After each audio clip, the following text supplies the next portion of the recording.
Come on in, folks. We see you out there. Chat's open. It's Sunday morning. It's actually the 15th. Is that right?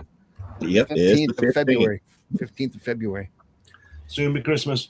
I have 2 weeks to get my sales Sure, tax in. I'll make it though. I have 2 weeks to get my sales tax in, and my accountant is ghosting me. Right. That's never a good sign, but at least you don't have to do it by the end of the year. We'll have to have mine in by December 31st. Oh. Ew. Well, it's end of February for sales tax. We're going to run the opening, then we'll get started. We got a great book, folks. Great book for you to look over. I've been sitting on this for, probably 30 years. I don't think It keeps it flat. Yeah, it does keep it flat. Actually, it's been sitting on a shelf wedged between a bunch of books. But anyway, all right.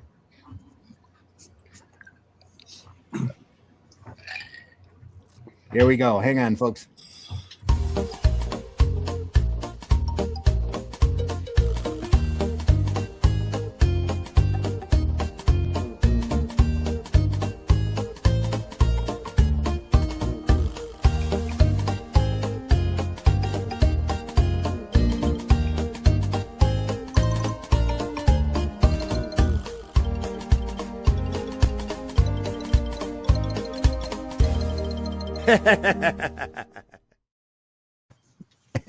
Sure.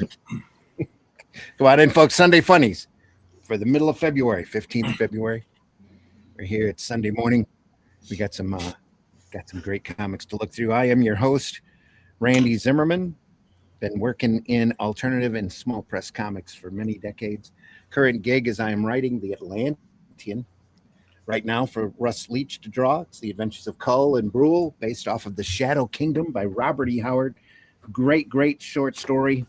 The start of the sword and sorcery genre. So we're taking Cull and Brule and having them walk the land or travel their world, searching for shape-shifting serpent demons, as they do, and taking them out, having great sword and sorcery adventures. The 4th volume will be available on fundmycomic.com right at the early part of March. And the other 3 volumes of The Atlantean and The Shadow Kingdom are available right now. Any place, any bookstore you go into that orders books through the Ingram book ordering system, you can get a hold of it. Criticalblast.com has especially Shadow Kingdom in a number of different formats. Amazon has the same. Barnes & Nobles has most of those as well. So go over there and take a look. There's a great hardback. They are available on Kindle Go ahead. as well. Yeah, they're available on Kindle as well. Okay. Yeah. Just put up last week. So you can enjoy them digitally if that's the way you prefer. So real happy to have you here. Everybody, we have a full house this morning, like I said. Joining me, of course, Mr. Glenn Fleming. Glenn, please introduce yourself. Hi, everybody. I may not finish the show because I've got a really bad cold. But anyway, I write books such as this one. I draw the odd thing such as this one. And I publish the odd thing such as this one. And that's about it. I'm going to keep this to that's all you're going to get. All righty. Also joining us this morning, Mr. Russ Leach. Russ, please introduce yourself. I don't have a cold, sorry. So I'll fill in for Glenn. If you like sword and sorcery, you like this kind of stuff, there's the pages. I'm on the very last page now of the Atlantean issue 4. So if you like that kind of thing, if you like a bit of Robert E. Howard, because Randy's producing such a great story and writing in the style of, you can check that out over at russleach.com. Sign up for the email list and we'll let you know exactly when issue 4 is available. Really proud and happy of the way these books are turning out, folks. So make sure you go over there and take a look. If you haven't read The Atlantean before, please go over there and enjoy it. Also joining us this morning, Mr. Mitch Rogers. Mitch, how you doing? Doing good. I don't have a cold, but I am cold-hearted. Oh, no. Surely not. I'm the creator of the Boger horror comic book series. This is the first two volumes, the original miniseries, which I'm currently doing a director's cut of, as I say every weekend. The and here's the second one, Southern Gothic.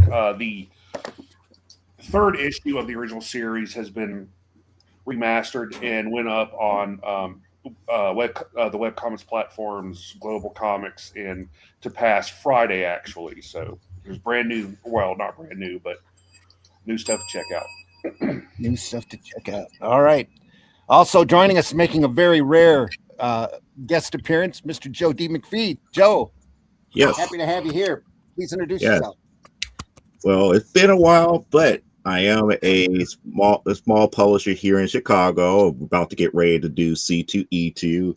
Since everybody else is doing product pitches, I guess I'll go ahead and say that I have done many different comic book series, such as Amazonia, which is about to have its 8th issue in the works here, as well as AWF, which is on issue number 5, as well as Primetime Saturday Night, which we are working on issue 6, but we already got issue 0 through 5 already out there and ready for purchase here. And at C2E2 this year, we're going to launch our very first adult title called Legends of the Giantess Slayer. So we've got a lot of stuff coming down the pike here, and I do artwork, I do writing, and I have written several different articles for the man who had the code for his yeah, magazine series called Comics Unlimited. Yep. Thank you very much. Sure. Legend of the Giantess Slayer. That is correct. Okay. C2E2. When's that coming up? That is March 27th through the 29th. The March, folks. There we are. Yep. Okay, today we are looking at Dan Dare, the man from nowhere. Dan Dare, pilot of the future. Hope we can get in on this enough on this artwork to see it, because it is beautiful. The great Frank Hampson. How's that? That's looking good to me. Yep, was good. Sorry, this is like I said, it's been sitting on a shelf for quite a while, and like I've explained before, some of these old graphic novels weren't bound in the best fashion. Some of the glue, after a while, dries out, cracks open. So we might have an occasional page fall out of this, but Dragon's Dream, we're the publishers of this. This is volume 1. I have 3 volumes of this. I'm not sure how many were actually produced. This was printed back in 1979. Is that logo Roger Dean? That Dragon's Dream book? It's Roger Dean, isn't it? It does look like it, yeah. And he did the Yes covers, didn't he? Yeah, they do look a lot alike. Absolutely. Wouldn't surprise me at all. Yeah.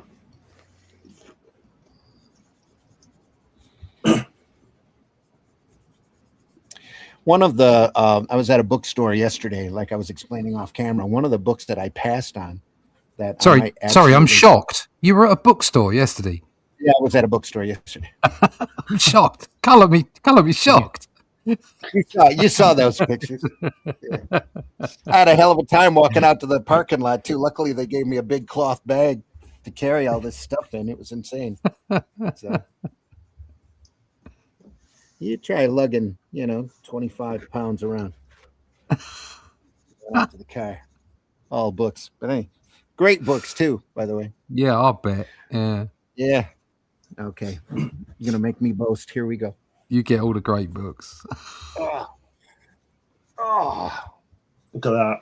Look at that. Oh, what's he got? Yeah. What? Oh, yeah. Look at that. I officially hate you. It's as big as that Conan book. Well, I wasn't gonna buy them, but I've said, when's the next time you're ever gonna see this stuff? Damn it, that's great. You. Right, This, so that's a couple of shows, isn't it? Yeah, not well. I got 3 volumes that look like this. Oh, That thick. It's all of the Flash Gordons from its inception in 1936 all the way Wow. to 1941. Wow. fantastic. It's reproducing all of the Sunday pages, which means that you get not just the Flash Gordon strip by Alex Raymond, but the strip up here, Jungle Jim, as well. Wow. And this artwork is about twice up on this, isn't it? We've seen Yeah. that photograph of him at the desk, haven't we? With that artwork. Yeah, it's about twice the size, I would say. Wow. And it's all just incredibly beautiful. And you get to see the evolution of Raymond as an artist all the way through this strip. We've covered the strip before. I just didn't have the Jungle Gyms in there and have it in such a beautiful format. This is IDW reprinted these books with the American Comics Library, and they're just absolutely gorgeous. Let me grab the other ones here. Since I'm boasting, picked up this Alley Oop collection that I've always wanted. Alley Oop by V.T. Hamlin. Wow. We'll be looking through this. Have you ever seen Alley Oop before? I've seen bits of it, but not a full book. Oh, you should. The artwork quality in this is just unbelievable. I just love this guy's art style. He's a very underrated, underappreciated artist. But anyway, And a great format as well. Yeah. It's all a bit Popeye-ish, isn't it? yeah, well, kinda. He's got the over exaggerated. He starts out as a caveman. Yeah. He started out telling caveman stories, and then he decided that he's V.T. Hamlin was a big history buff. So he took Alley Oop and started sending him through time just so he could draw different stuff. Why not? Yeah. That's the way to do it. Just open that up for a second, please, Ronnie. Just open it anywhere. I just want to look at the lettering. Got it. I'm zooming right down on it. You're gonna see. Right. Yeah.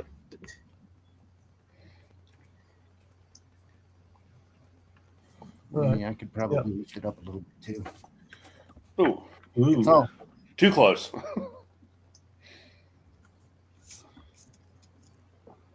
It's all hand Right. done. Yeah, it's That's lovely. the couple of scientists that have the time machine that grabbed him. And then the girl in the back in the middle there is Ula, who is his cave woman companion. Ooh la la. You've always got one Pretty of them. much. Right. And she's Sorry, I drawn messed in up your almost desk. a 30s or 40s type style to her. She's got beautiful old glamour eyes Yeah. and just looks gorgeous. But it's all of the detail and the inking work that VT does on this strip that really goes underappreciated. He just knocks it out when it comes to detail and to ink work. Just loved his stuff. We'll look at that sometime real soon. Yeah. Fantastic. Sorry, I messed up I your also- board. Oh, you're fine. I mess up my board all the time. You know that. It's all in the efforts of transparency here. Also got a book on crime comics, Oh, look at this. illustrated okay. history of crime comics. Mike Bentley. This is so And good, aren't they? this wonderful, also not so light book on Kriegstein. Whoa. Brixton. Whoa. And it's got, I think That's it's got all of definitely his some cool public things. domain material, and it doesn't have any of the EC stuff in it that I saw. But it's all the Silver Age, some really inventive stuff in here. Wow. We'll take a look at that eventually as well. Gorillas. Can't go wrong with the gorillas. No. Yeah. Anyway. But today, since I didn't know I was going to find all this stuff, today's Dan Dare.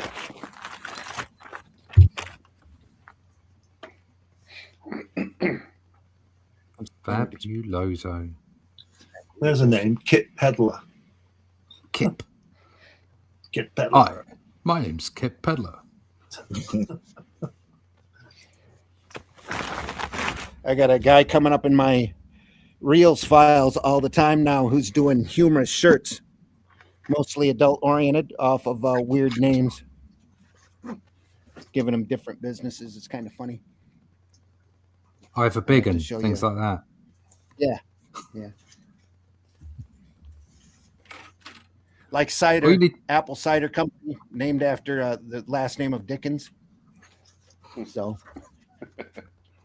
Dickens. yeah, Or Dickens. so everybody loves. So the commercial or the tagline on the shirt is "Everyone loves a little Dickens cider." If you want proper double entendre, you need to go to the Carry On film back passage back catalogue. they'll give you every double entendre you require. Yeah, they got infamy. Everyone, they've all got infamy. It's great. Growing up, I learned the art of the double entendre from James Bond movies. Yeah. It's a good place to start. He pushes that guy in that bath and throws the electric fire in and electrocutes him. It's shocking, doesn't it? Shocking.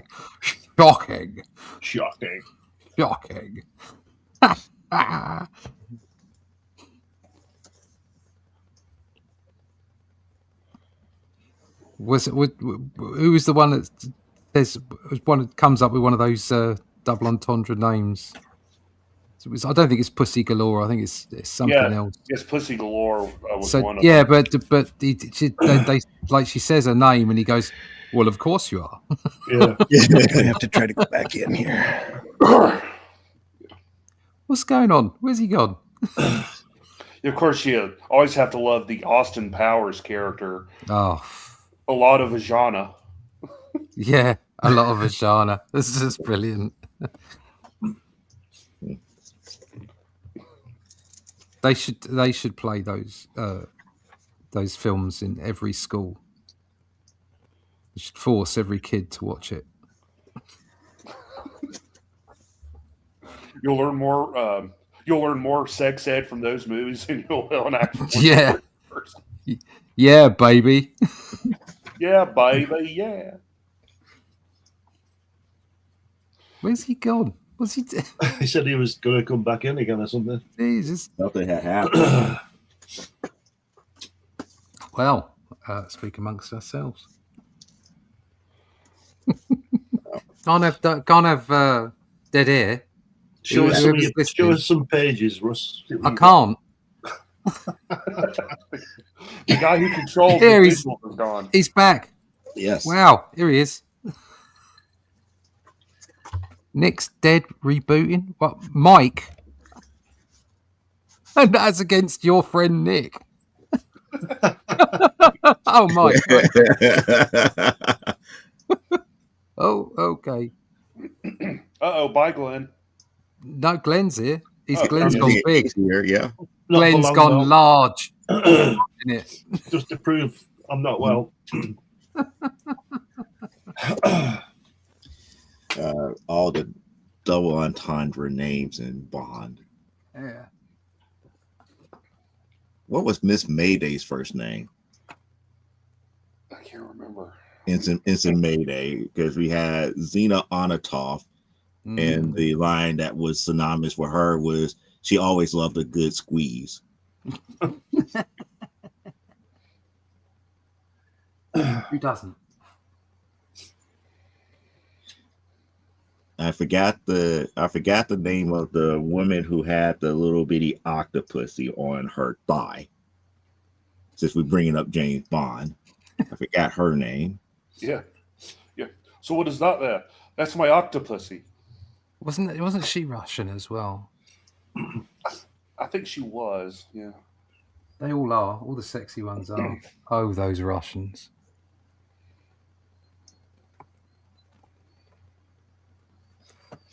Where's he going? Oh, well, he's just rebooting. But the trouble is he's got a computer from 1998, isn't he? If he's rebooting, how are we still on? Because we're part of StreamYard. Yeah. Oh, I see. Right. Okay. Yeah, it's off the StreamYard server, probably. Right. It's a cloud thing. Yeah. It's a cloud thing, and then on top of that, I don't think he has like a I forgot what the name of it in the StreamYard. Somebody else that could run the show. It's like a kind of like a He co-editor doesn't have or something a like that. co-host. No, Yeah. no. So we're all stuck here forever in a loop.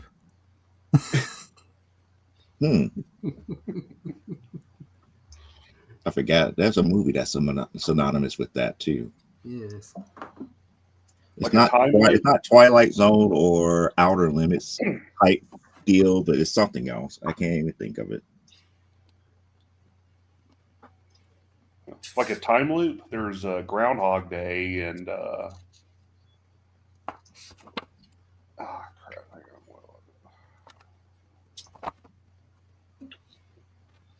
Well, folks, it's been a great show today. Yeah. Enjoying yourself. It's a laugh a second. Start singing. I was here to learn more about Dan Dare because it took Randy to get me hooked on Modesty Blaze here. Quality. Yeah, good stuff. Dan Dare's, it's great stuff. Eagle was good.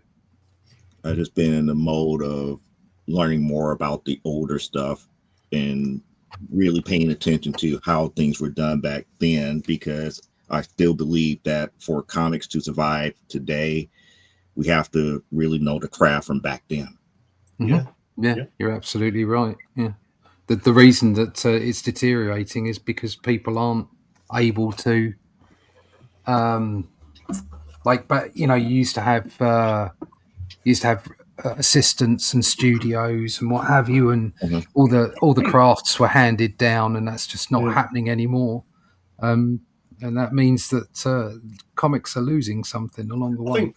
I don't know whether it's not because they're not being handed down. It's because people are finding an easier way, mainly with computers. So you don't need to know how to fill a rapidograph with ink. No, but then it's not necessarily that, is it? It's the way you draw. It's the way that you tell a story. And you can do that digitally, and you could still do that in a studio environment where you've got someone who knows what they're doing, helping you along. And that's just not happening. Everyone's just so disparate. They're all just, everyone's in a satellite situation. And now AI has come along and probably does it for you. Yeah. But we said this last week, it's not very good. It's to be a bit soulless. Mm-hmm.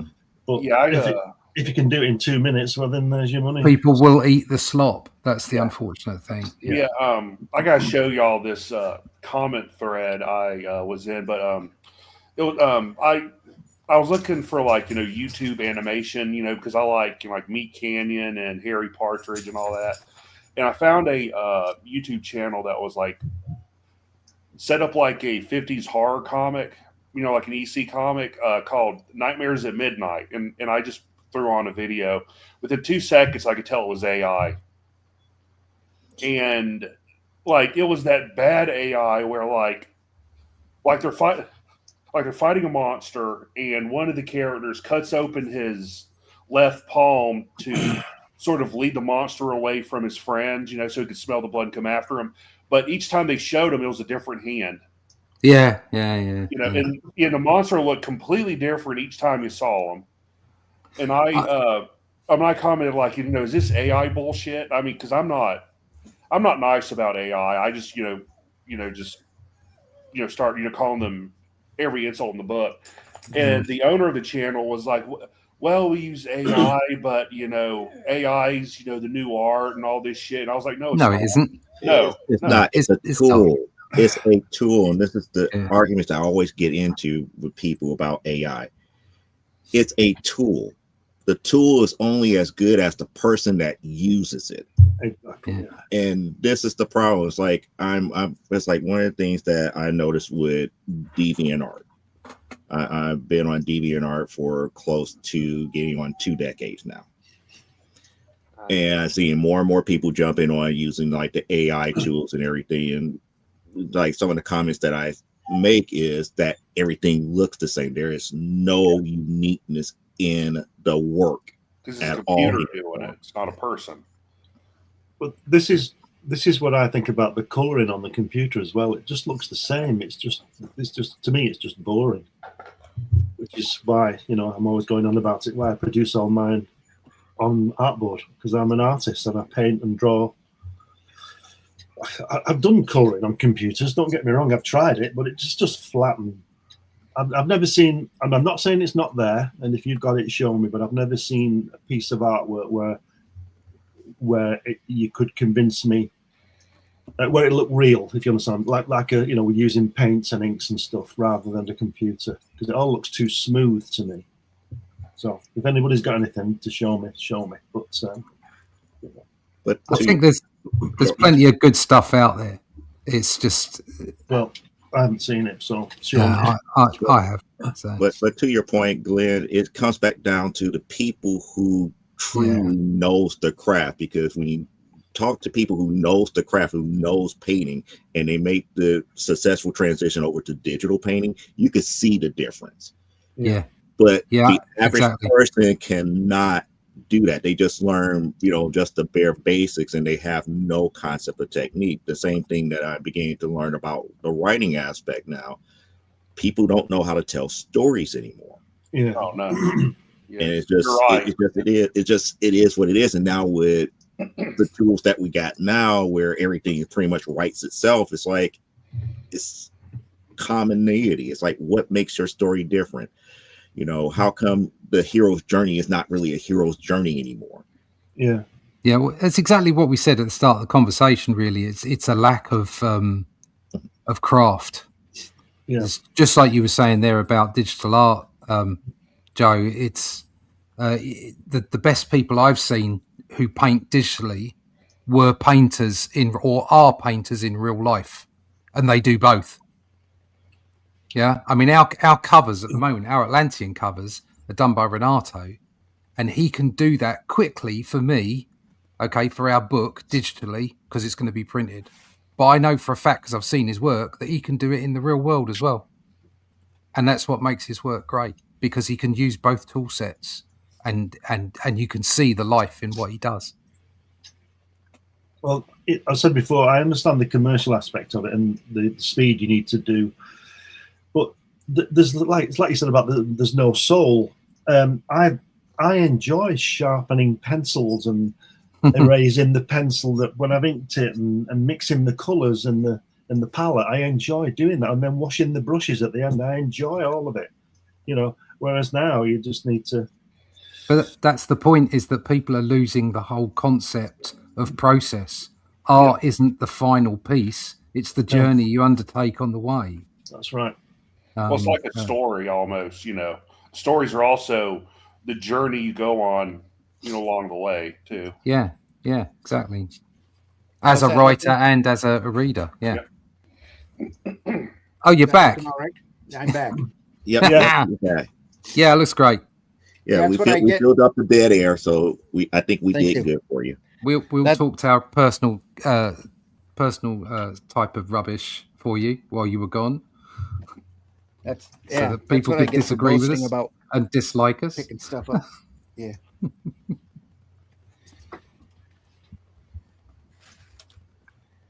Sounds like you were talking about that McFarlane quote. No. But he was going on about art and putting everybody at each other's throat with art and story, which is rubbish. It's an equal thing. Have my dog write a book and I can sell it. It's like, no. Did you read the first couple issues of Spawn? Yeah, it's not great. Okay. No. Yeah. And the thing was I saw somebody else talking about it, going on about, there should be, there should be words in every panel, and it's like, no, that's not right either. Don't be an idiot.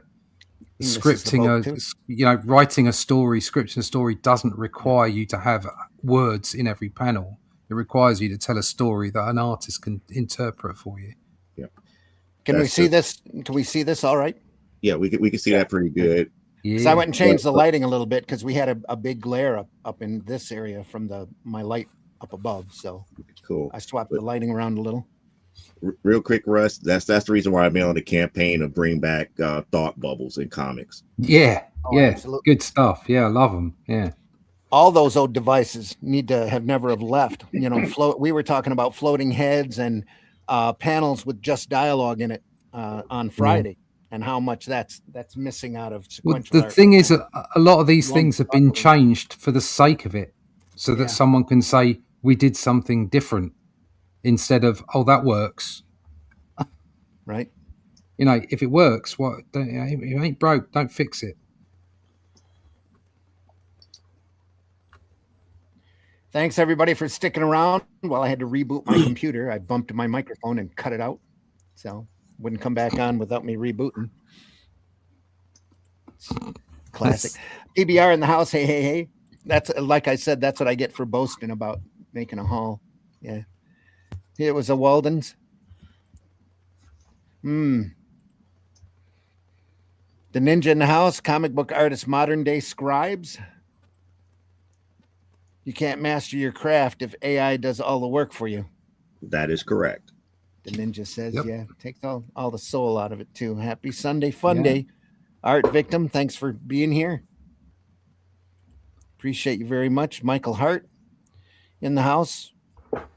It's at 4127. And the coloring Good day. has replaced inking much of the time. Yeah. Yes. Yeah. Exactly. Yeah. PBR says, I'm not familiar with Darren Dare. As a first look at the first page, looks spectacular. This is particularly good. Glenn knows a lot more about this than probably anybody else here. So if you could fill us in, Glenn. Yeah, You know. Frank Hampson, the artist, created Dan Dare, and I think it was 1949. And it was the first Eagle comic that it was in was published in 1950, April 50. But it was the Eagle comic was the brainchild of a guy called Marcus Morris, who was a vicar. And he lived in Southport, which is about 50 miles northwest of me. And he was looking for an artist to produce a book, sort of a Christian book, you know, about Jesus and stuff like that. And Frank Hampson was quite a religious man and went and met up with him. And then they produced this adventure comic, which is Dan Dare. But what they also did, what Marcus Morris did, and get this, in 1948-49, he was trying to get a kind of a movement against all the horror comics that the Americans were making and coming over here. So that's like a pre-comics code thing. Mm-hmm. He had a magazine called Anvil, and it was about Jesus and, you know, John the Baptist and all that kind of stuff.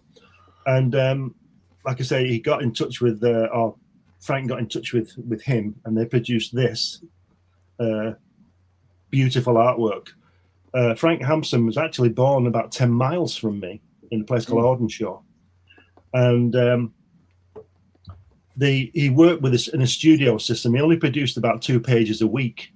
So his deadlines were incredible. He was working, 50-hour days, if you see what I mean. Good Lord. And it took a toll on his health as well. And he had to quit a couple of times for months while he recovered, because he was so stressed out producing this fantastic artwork. But the first stories like this one were written and drawn by Frank. And he used to use, he had a studio with about 10 artists in it. Russ, you've heard of Eric Eden, haven't you? I think so. Yeah. Yeah, you'll have seen his work. It was in 2000 AD, really early on. And he was in TV 21 and TV Comic and things like that. And he worked for Frank Hampson. He was his understudy. So, that's why. So it's good. And, but yeah, this was, Frank left this strip, I think it was 1952. It wasn't in it very long, maybe 56. But there's a book called The Man Who Drew Tomorrow. And if you want to cry, read that book, because he tells of how he was treated. And it's awful, the way the publishers were treating him, giving him shorter deadlines. And he ended up paying, they wouldn't pay for his studio to produce it. So Frank ended up paying the artist himself. Good Lord. That's how dedicated he was. But he worked a lot from photographs as well. And, we'll carry on. But there's more to it than that. But there was up to 10 people working on it at one point. There were photographers, there were people. He used the artist as the models, and then would use that photograph to depict a particular scene. Not all the panels. No. Panels. Mm-hmm. And wow. You know, it's a really sad story. I think he was a bit over the top, to tell you the truth. To really hurt your health is not a good idea. I think Gene Colan did the same, didn't he? Gene Colan. A lot of those workhorses had hardcore health problems, because of their load. Yeah. I think Gene Colan said his biggest regret that he hadn't seen his family. Yeah. He hadn't seen his kids grow up because he was doing 20-hour days and all this kind of stuff. Wrightson and Sam Craig both have or had really hardcore health problems and the ability to hold a brush or a pen because of tendonitis. Yeah. It's not good, is it? No, it's not. You don't want that. Somebody needs to invent a thing called AI so that you have to hold your brush. There you go. But this I see what you did there. I see what you did there. So, Frank was doing all the artwork. He had understudies and stuff, of course, but basically, the guy there, the older guy there on that big picture on the first page, that is Frank's dad. Oh, sorry, leave it where it is. Just go back, turn over. On that page there, that's his father. Okay. And in the book, I've seen pictures of him, and that looks just like him. So he put his dad in it, you know. Mm. So, but look at that background on that. The police escort at the top left, and wow, Big Ben there over the Thames and everything. Now, the Eagles that I saw just had the Dan Dare page on the back of the book. How many pages did this start out being, or was it just a single page at a time? It started out on the cover, the front cover. Okay. And then I'm not sure about being on the back, but it used to be the front cover was color, and then you opened it and it was black and white for 2 pages, I think. Gotcha. But I might be wrong about that. But I know it's all color here, but we're getting full comic pages here as well. That's true. So they might have ran it inside before they decided to start running it on the cover, huh? That must be 2 pages. Sure. Every other page has got a nice huge splash on it. Just look at that 1950s style rocket ship. It's just fantastic. But it was written in the time when we hadn't been to the planets. So in the series, the Mekon and all these people, the enemy guys, they're all from Venus and Mars and Jupiter, where of course there isn't anybody, you know. I have that we know of. I have Eagle number 1 right here. Okay. Oh, excellent. Let me blow you up here. There you are. This is Eagle number 1, 14th of April. It's there. Wow. Oh, man.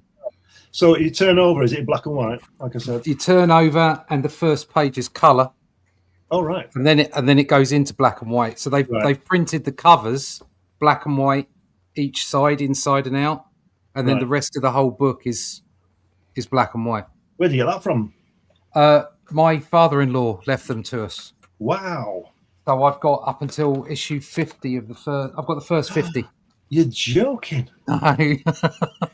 Wow. I remember you mentioning this. You mentioned this a few months. You mentioned this a few months ago. You said I could have them. Yeah. I'll leave them to you, mate. Yeah. Wow. So look at that. Yeah, beautiful stuff. Oh, right. Oh, yeah, gorgeous. So this would be the cover. The cover. This would be the cover. Story. Yeah. And this panel is probably blown up in order to get rid of that eagle logo. Yeah. And then this is the inside front cover here. Yeah, probably. Yeah. Okay. There's been some enhancement and some fiddling gone on. Yes. Yeah. But yeah, beautiful.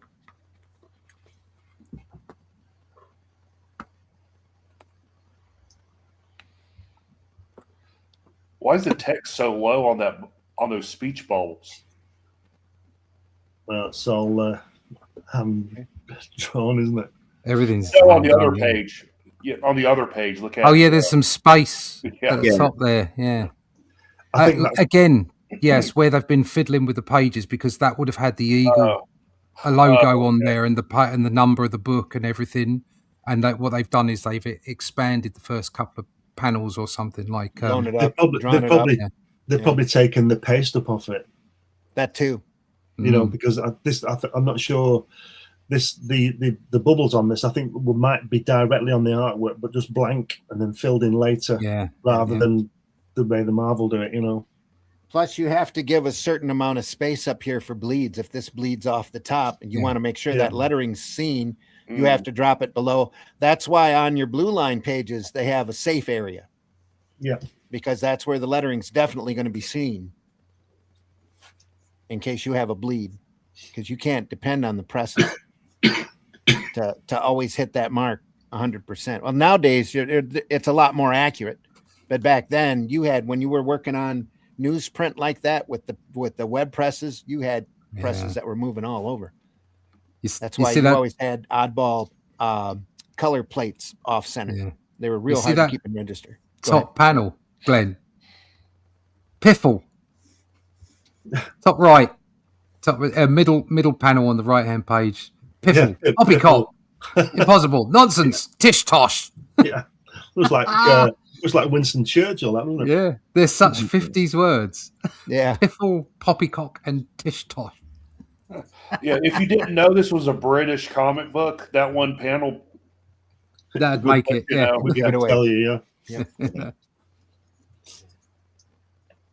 Look at that. I mean, those bottom two panels as well with the boat and then out in the. Look at that. The foliage. Yeah. The foliage. Yeah, look at the leaves on that last panel. Yeah. Fantastic, aren't they? No wonder he only did 2 a week. Good Lord. Yeah. There's a lot of work in there.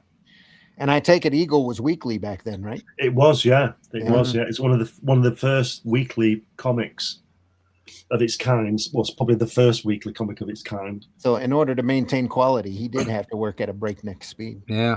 Yeah. Well, like I say, he had a team working with it. I bet the thing that strikes me is using photographic reference, and that's taking time to set up and photograph when he could have been just drawing it. Do you know what I mean? It is odd, isn't it? It doesn't seem like a good way to work. Not if you felt you had to get the likeness right. Yeah. Well, and you know, I couldn't do that. I couldn't be. I think some artists go for this perfection, and others are more comfortable with. The other thing here is it's like we hadn't got to comic book art as a thing in itself. Like comic books were being produced, like sort of from the 30s to the 50s. Comic books were being rushed out, weren't they? So it's like if a fad happened, you'd like do a comic book for that fad. Oh yeah, they could churn them out and so it wasn't seen in the same way as it was even 20 years later in the 60s and the 70s. Yeah, it wasn't seen in the same way. This guy was a bloody artist. Yes. He was an illustrator and an artist, and he was doing the best job he could at that moment in time. So as far as he was concerned, the art was going to be perfection. Yeah. 20 years on, when everybody's used to schedules and pumping stuff out, it's like, well, I'm not necessarily going to do that. I'm going to sit with a style that works and that I can knock out quickly, and at the same time, is of a standard. How well did illustrated stories were selling back then? That would be the better question, because you saw a lot of these type of painted stories in like well-known magazines and in books, as opposed to just thinking about just the comic genre as a whole here. Yeah. That's what makes me think about that. Exactly, because this would have been a follow-on for things like Boy's Own magazine, where they had adventure stories. They had like a written story and an illustration on the next page. It's definitely an evolution of that kind of storytelling. I think what he's done is, like you say, those early comics like the Hotspur and things like that were mainly text. So each story would have a spot illustration, and the artist probably had all week to do that. Yeah. And then all of a sudden, you would have to produce 20 panels a week, 20, or Each 30. panel is a corker. Yeah, That's exactly. right, and it's in that mentality of, well, I've got to do the best I can, and he certainly does. I mean, you can see he's not cutting any corners with his artwork. It's beautiful. It's fabulous, isn't it? Oh, now the camera's jiggled a little. We love a jiggle.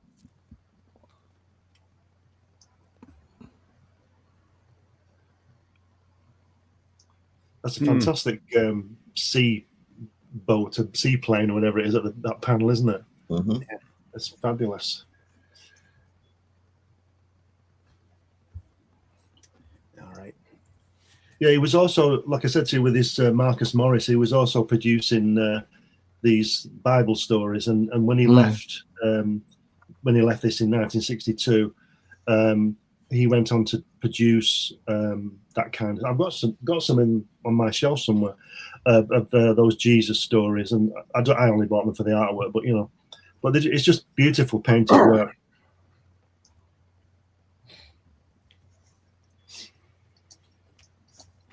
Well, now come on.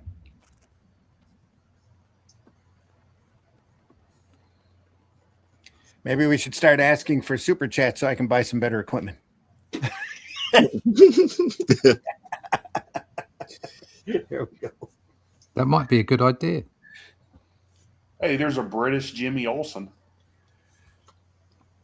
Does look like it, doesn't it?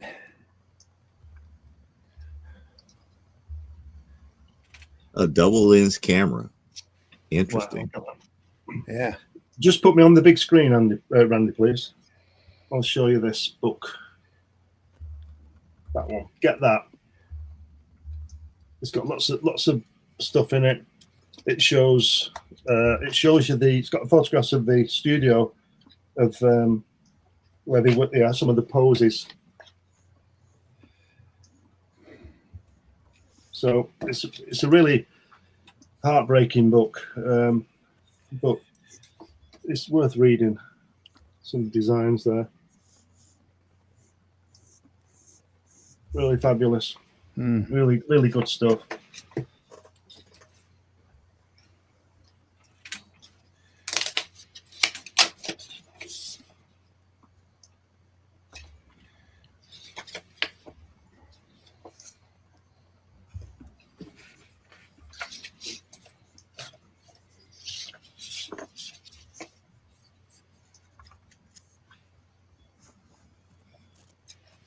I'll tell you what, he must have been getting paid a good whack to be able to employ 10 other people, mustn't he? Yeah. I hope so. Yeah. But he didn't end up with any money because he was giving it to them. Yeah. There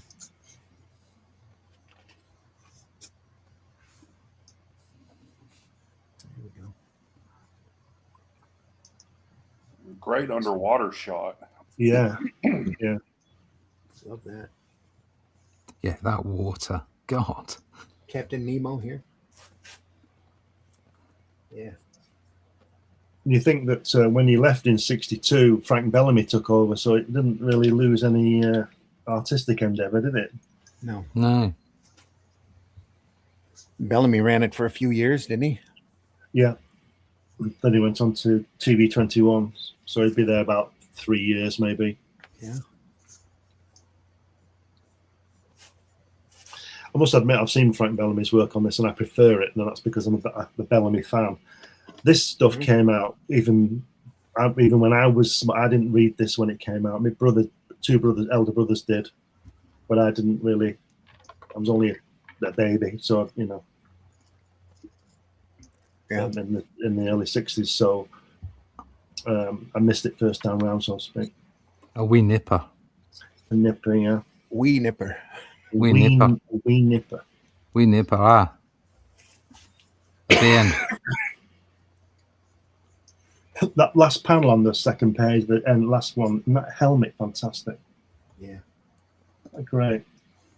But you can see the, like you were saying about the 50s, Russ, more like the 40s. Look at those uniforms. They look like Spitfire pilots, don't they? Yeah, yeah. You know, all that kind of stuff. Chops It's away and all that. it's very post-war. Very, you know, just you can imagine what, you know, reading this comic on a weekday and then going to the cinema to watch a war film or something. You know, Richard Attenborough. Yeah, you'd be going to see Ben Hur or something like that. Yeah, or maybe even that. Yeah, it's like cracking. I think it's very dated, but I think it works beautifully. And Yeah. Oh yeah, it's definitely it's almost a historic document. It certainly put down a benchmark in a bar, didn't it, for this stuff? Which was why when I was 10, TV21 came out with Bellamy and Ron Embleton and Mike Noble, those artists. You could see that they'd seen this. You know, it's one of those again where you can see people's influences. And we should do some TV21 because it's fantastic work. Absolutely. We will. I think we've done some Bellamy. We did a Bellamy book, but we didn't do TV21. No. Okay. I got a few TV21s, but I have some really good collections of the Thunderbirds and Stingray comics that were in it. Yeah. Stingray. Da, da, da, da. Stay. Whoa, look at that. Now that's an interesting alien. It looks almost like Howard the Duck with the beak on. Yeah, it looks like it's somebody from like an aquatic type atmosphere. That's definitely an LSD inspired. Yeah, his head is being sectioned, isn't it? Yeah, that's like wow. I'm pretty sure this is before the good drugs really started kicking in. I don't think he was taking any drugs. Steve Ditko, neither was he, or Kirby. I don't think any of them guys, No, they weren't that generation, were they? The one after that, though, directly after it, you're Don McGregor and, Doug Monch and that kind of stuff. They were pretty inspired. Steve Gerber, it's pretty inspired by I would imagine they were. Could be wrong. Well, that's basically all the original underground comic guys did was just sit around, do drugs, and draw what they came up with. That's all Fabulous Furry Freak Brothers and Junk Waffle right there. Yeah. What year is this again? This is 1950, 51, is it? Yeah. 51. Yeah. Okay. Only reason I'm bringing it up because I'm noticing the military uniforms, and it's like, oh, this is very like Army, Air Corps, and Navy-ish.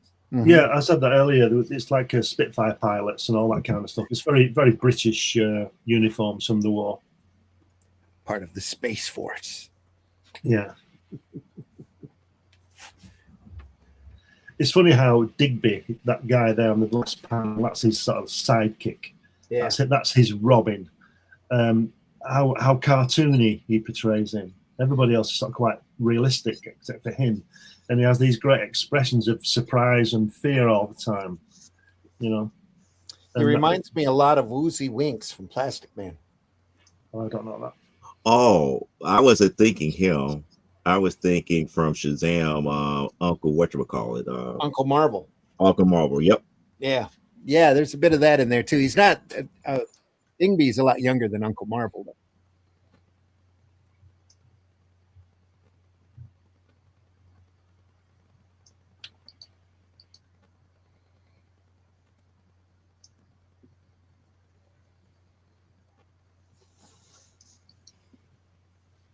See a lot of like alternative independent books that have this kind of art style look to it.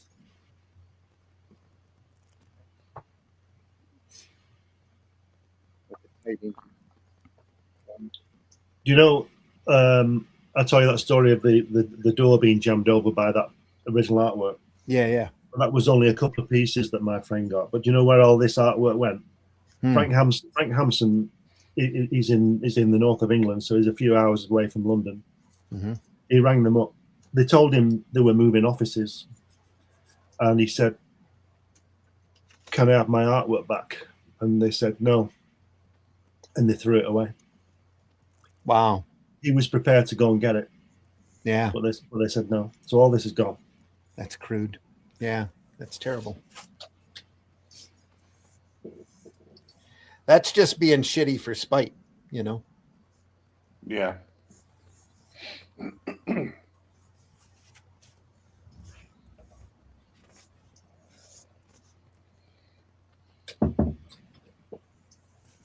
There we go.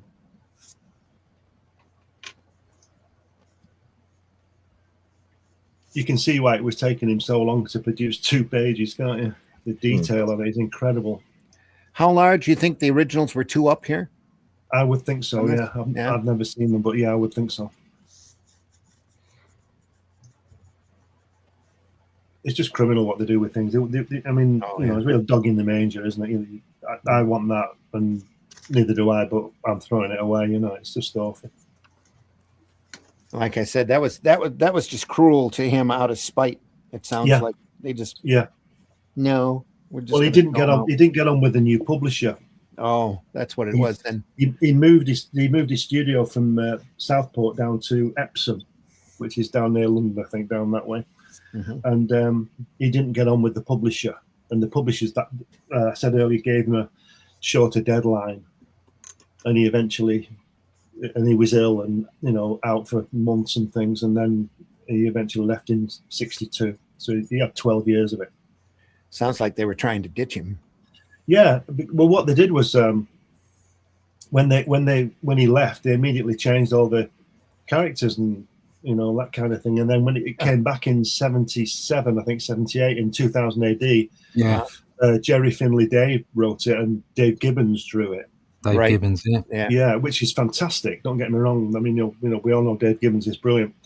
But the stories were different. I'm not sure, but I think the only villain that survived the cull was the Mekon. Yeah, because Yeah. he's such a fantastic character. They couldn't bin that. Couldn't get rid of an iconic character like that. No, Yeah. but I think they even changed the Dan Dare's team. I think Digby dropped out, Yeah. and they introduced different characters. Yeah. Well, So they felt they were up against American comics by then, Right, and so you had to change it. Yeah. So what they did an early Will Smith with iRobot. They just took the title basically, Yeah. and it wasn't Dan Dare. Not for me. It wasn't the Dan Dare I'd read. It was a guy called Dan in space who dared. Yeah. Yeah.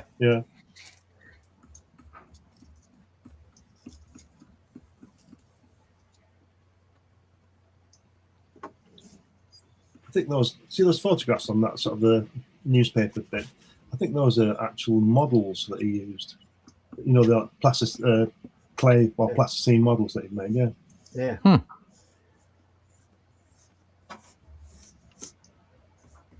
See, that does impress me. Sculpture. Yeah. It's always super impressed me.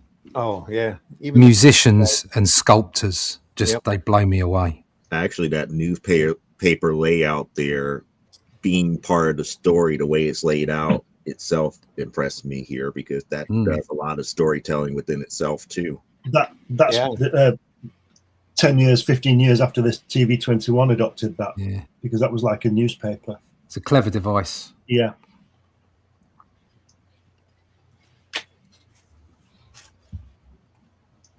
But I'm with you, Russ.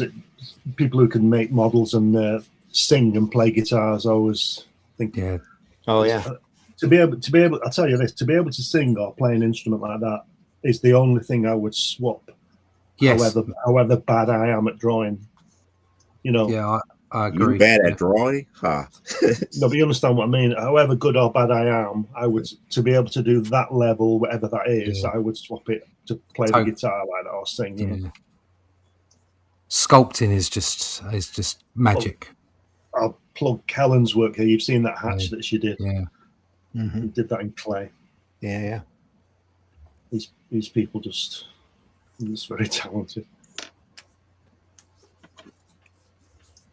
got a guy on Facebook, Tony, last name starts with a C, who does 3D modeling. And yes, all that stuff's done. You have to have talent to put all that into the computer, to make that program. But he's kind of 3D'd every 60s Alex Toth superhero that you can imagine. Just fantastic work. I agree that you do need talent to be able to do that. But personally, I think it's a fraction of the talent of somebody who can actually create a convincing model out of stone or clay or whatever. Whole different skill set. Yeah, it's a whole different skill set. Yeah. And a whole different level of hand-eye coordination, too. Yeah, definitely. Yeah. Don't get me wrong, like Tony, big praise. It's a difficult thing to do, but, people who actually sculpt out of physical things in front of them, they just amaze me. Yeah, I agree. Well, it's kind of what we do, though, creating stuff out of thin air. Yeah, but laying it down on a piece of paper or on a screen, is one thing. And I agree with you. It is a thing. It's not everybody can do it. It's one of those things, But to draw it in 2 dimensions, as it were, and fool the eye into a third, there's not as much cheating involved when you sculpt. You really do have to do what's around the back. Oh, yeah. You know what I'm saying? You've got to see it all the way around. It's 360 constantly. Put me on big screen again, Randy, please. All right. Got to plug this again. There you go. This is what my Helen did of my character Hatch. You're saying about seeing it all the way around. Yeah, exactly. Look at that. Isn't that fantastic? Yep. I mean, we get to do, as artists, as comic book artists, we get to draw the interesting bits. Yeah, yes, we have to know where all the boring stuff is. And in some cases, in order to tell a story, we also have to show the boring stuff. Yeah. Okay, but when you're a sculptor, it's everything all the time, and that just impresses the hell out of me. She's even done the little clip on his helmet. Look. Is it more that? Is it more because you have to keep? It's like when we do it in 2D, we only focus on one particular plane. And because a sculptor, pretty much what they do, they have to keep in mind, which is equivalent to us, it's like 4 different pictures. Yeah. One of the front, 2 of the sides, and 1 of the back, all at the same time. And as they work, they have to really maneuver between all 4 images at once. Yeah, I mean, they have to understand the entirety of a 3-dimensional object at once, because they're feeling it. It's there in front of them. It's almost like I see sometimes the way that you draw for comics is it's almost like focusing, and it's like your eye. You fill in a lot of the details with your eye. You don't see everything you see. Your brain makes a big percentage of it up. What you see is just like this sort of through my fingers there. That's what you see. And everything else is made up on the fly from all the data that's up there. Mm-hmm. That's how brains work. That's how eyes work. And I see that in comic strip as well. It's like you're focusing on what's going on in that panel. You're focusing on that bit of story or that part of the panel. Whereas somebody who sculpts, damn. To actually do that with real material is completely different than what I do within DAW Studio. Yeah. Even though I have to do the exact same thing, because like with comic book work, it's like when you draw somebody punching, you think the fist is actually lined up on the other person's body. When you work in DAW Studio, it's like, oh yeah, they're in the right pose. Yeah. But now I have to make certain that in all dimensions there is actual contact and it looks natural. Yeah, that's the trick. Yeah. Just put me on again, Randy, please, just for a second. Oh, certainly. He's hogging again. I know. I'm sorry. I just want to show you this. It's just. I just want to show you that. Look at that. Look at that. There's the process you did of Bacon Hatch. How good is that? Yeah, it's just fantastic, isn't it? Yep. I love the way it's honed down. She's got like the bubble, like we work when we're doing figures. Yeah. We'll use cylinders or whatever to create limbs and what have you, like she's done on that top left, and then she's nailed it down. Just really Yeah, it's refined it. fantastic. It's just Yeah. brilliant. I mean, that's before he was fired in the kiln. Okay. Yeah. So cool. And you can see all that in that, folks. There you go. Yeah, buy this Right. book. Buy this Buy that book. book. Available now, funmycomic.com.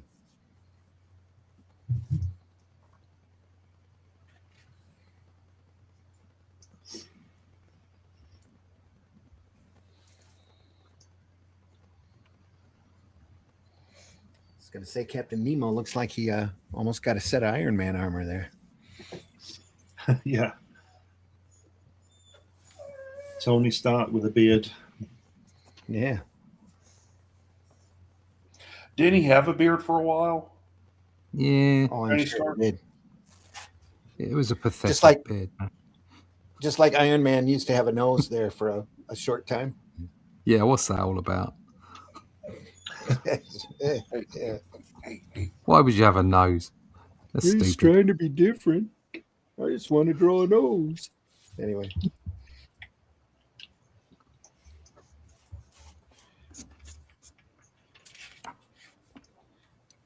There we go. Wow, look at that. Get that use of purple here. Fantastic, isn't it? It is. Love it. God. That looks like Thunderbird 3, is it? Or Yeah, Yeah, Thunderbird 3. number 3. 3. Yeah, 3. Yeah, the space one. It's 3. Yeah, it does. Thunderbird 3. Look at that. Look, I like the way those clouds look so three-dimensional on the Earth there. Yeah. That's Mhm. great. Yeah.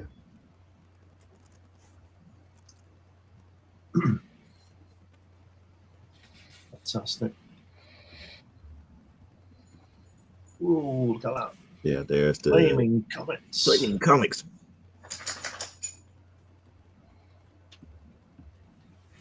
Just imagine going to the newsstand and seeing that up in the corner with an eagle. Yeah, yeah. Yeah. Irresistible. Yeah. Jiminy. This is it, chums. Chums.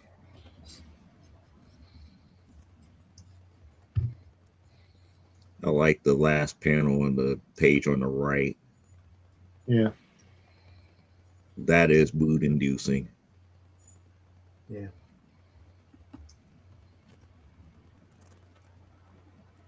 That's cool.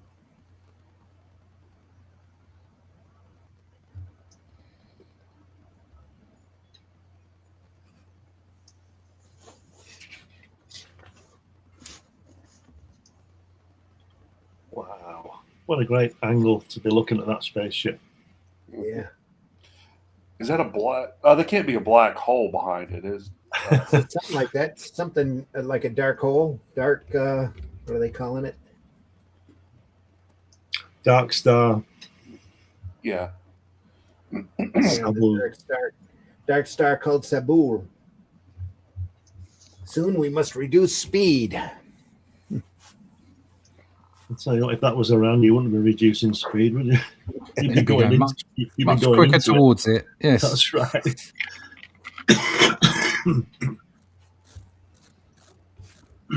15 billion miles from home. Wait, did the alien become more feminine over the couple of pages here? I just I noticed think that the haircut and everything. Oh, yeah. It just dawned on me just now. It's like, wait a second, they kind of changed the alien a little bit. So you, It's a bit- are you assuming her gender? It's a bit lippy and all. Yeah. Got some lipstick on there.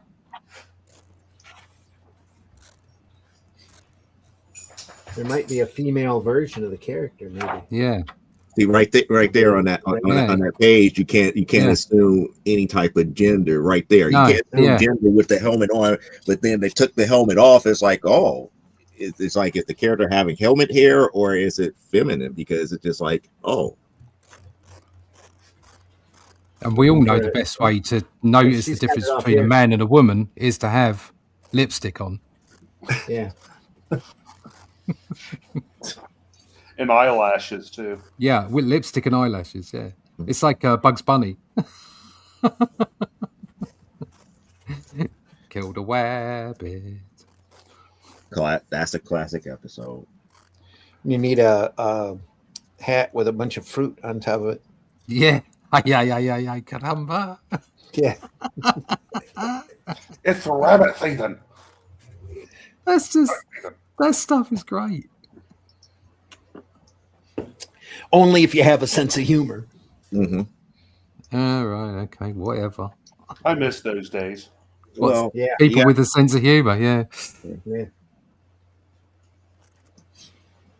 It's an odd cut in. Big, thick. Just floating head sitting there in the middle of everything else. I think Digby's a bit of a hippie, isn't he? Look at that shirt he's got.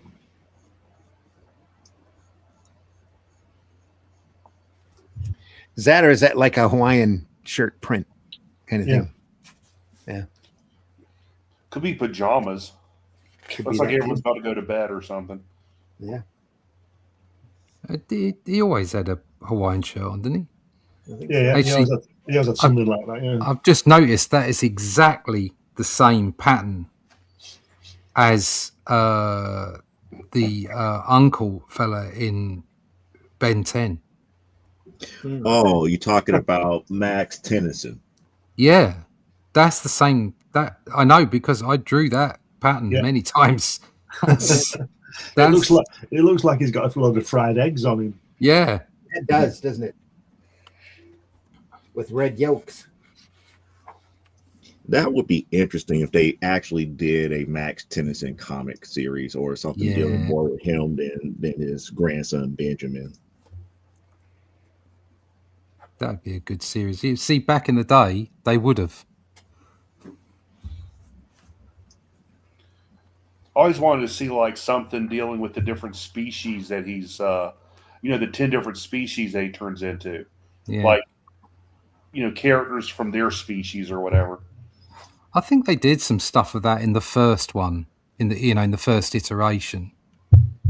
But in the reboot, I think even in the reboot, they started getting a bit heavier with the stories. The one thing that I liked and disliked about Ben 10 was the crossover that they did with Generator Rex. And in that crossover, they literally proved that Ben 10 and Generator Rex were exactly the same character, but in different dimensions. Oh, cool. And I was like, that's interesting. So he went from being able to become different species in one universe, but in another, he had the power to control and manipulate any type of mechanism in this other one. Oh, cool. So I was like, interesting character, man of action, just kind of dropped the ball on the writing of it, to keep both series going. Yeah.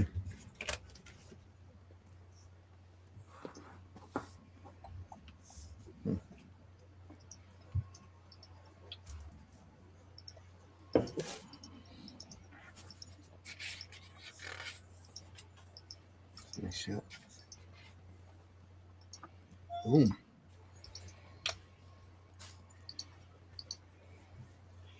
Shooting the Bem in the eye. Bug-eyed monster.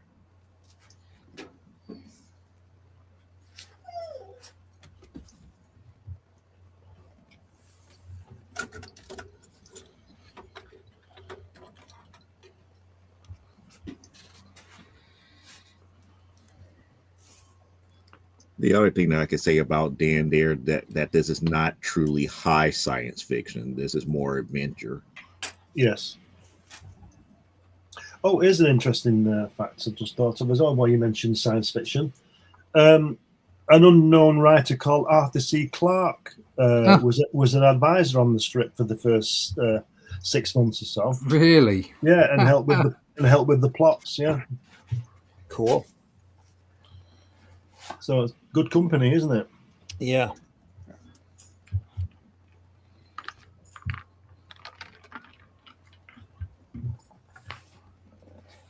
Well, like I said, when Frank left in '62, Frank Bellamy took over, so they didn't lose much on the artwork. Yeah. Look at that galaxy there. That's good, isn't it? Yeah. Nice. Wow.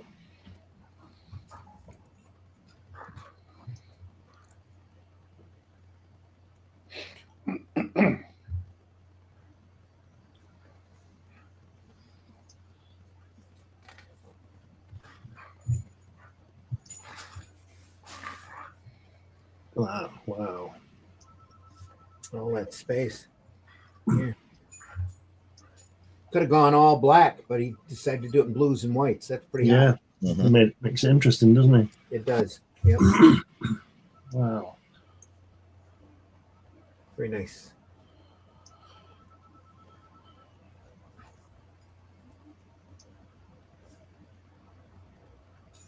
Is it me, or is that alien guy with a yellow beak? It's sort of very African looking, isn't it? You don't think? He looks more ducky to me. You know, with those eyes. Yeah, kind of almond, almost Asian. Yeah. And the future of our race will be in your hands. New solar system, an unknown enemy against whom our weapons may be useless. Ah, well, cryptos, here we come.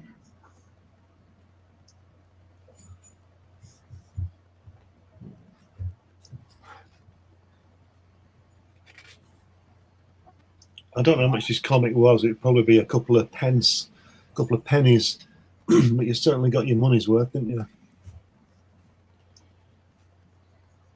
On this collection, or the comic in general? The comic when it came out. Yeah. What's the cost on that number one, Russ, that you showed us? Is that like 7 or 5p? Russ is away from the microphone apparently at the moment. Yeah. All right. Look at that atmosphere there. It's fantastic, isn't it? Yeah, it is. The blues going into black. Considering we hadn't seen that at this point. Yeah. We wouldn't have had a satellite up there taking pictures? Not in 52, I don't think we did we? No, probably not. No, because Vanguard was 57, I think, just before Sputnik. So.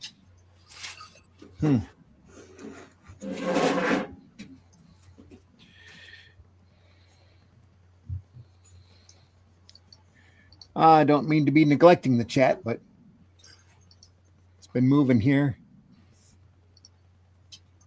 Up. Looking. Hi, Matt. Martha says, in this art, they can do a big black shadow on the faces and make it look natural. Sometimes when people do that, it looks jarring. Yeah. Matt Black in the house. Morning, Matt Black. Hope you're doing well. Martha's, I like that ship. Might be going off organic shapes like an trilobite or something. Yeah. Yep. I'm still scrolling up to try to find everything that I'm missing here. Hi, how's it going? Martha says, I appreciate you back. You've already been there. Yep, I found the end here. I'm training myself to also draw with my left hand to save wear and tear on my right. RE tendinitis, yeah. Never forget, I was at a show in New York. The convention organizer, I think he's long past now, was driving me to the show, and we got into a discussion. And I said that I'd really admire some of these guys back then, like Sienkiewicz. And he goes, you want to draw like Sienkiewicz? I says, yeah. I says, are you left or right-handed? I says, I'm left-handed. He says, start drawing with your right.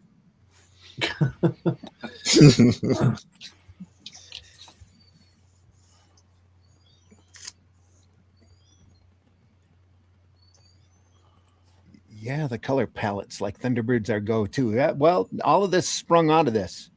As Glenn mentioned to you, this is all before Thunderbirds, but this is what all of these guys were looking at in their youth, probably, or in their younger days before they were, Gary Anderson came in and they were working on Thunderbirds. Where'd I leave off here? Are those daisies? That must be the guy's shirt. Yep, those were daisies. Way back up here. There we are.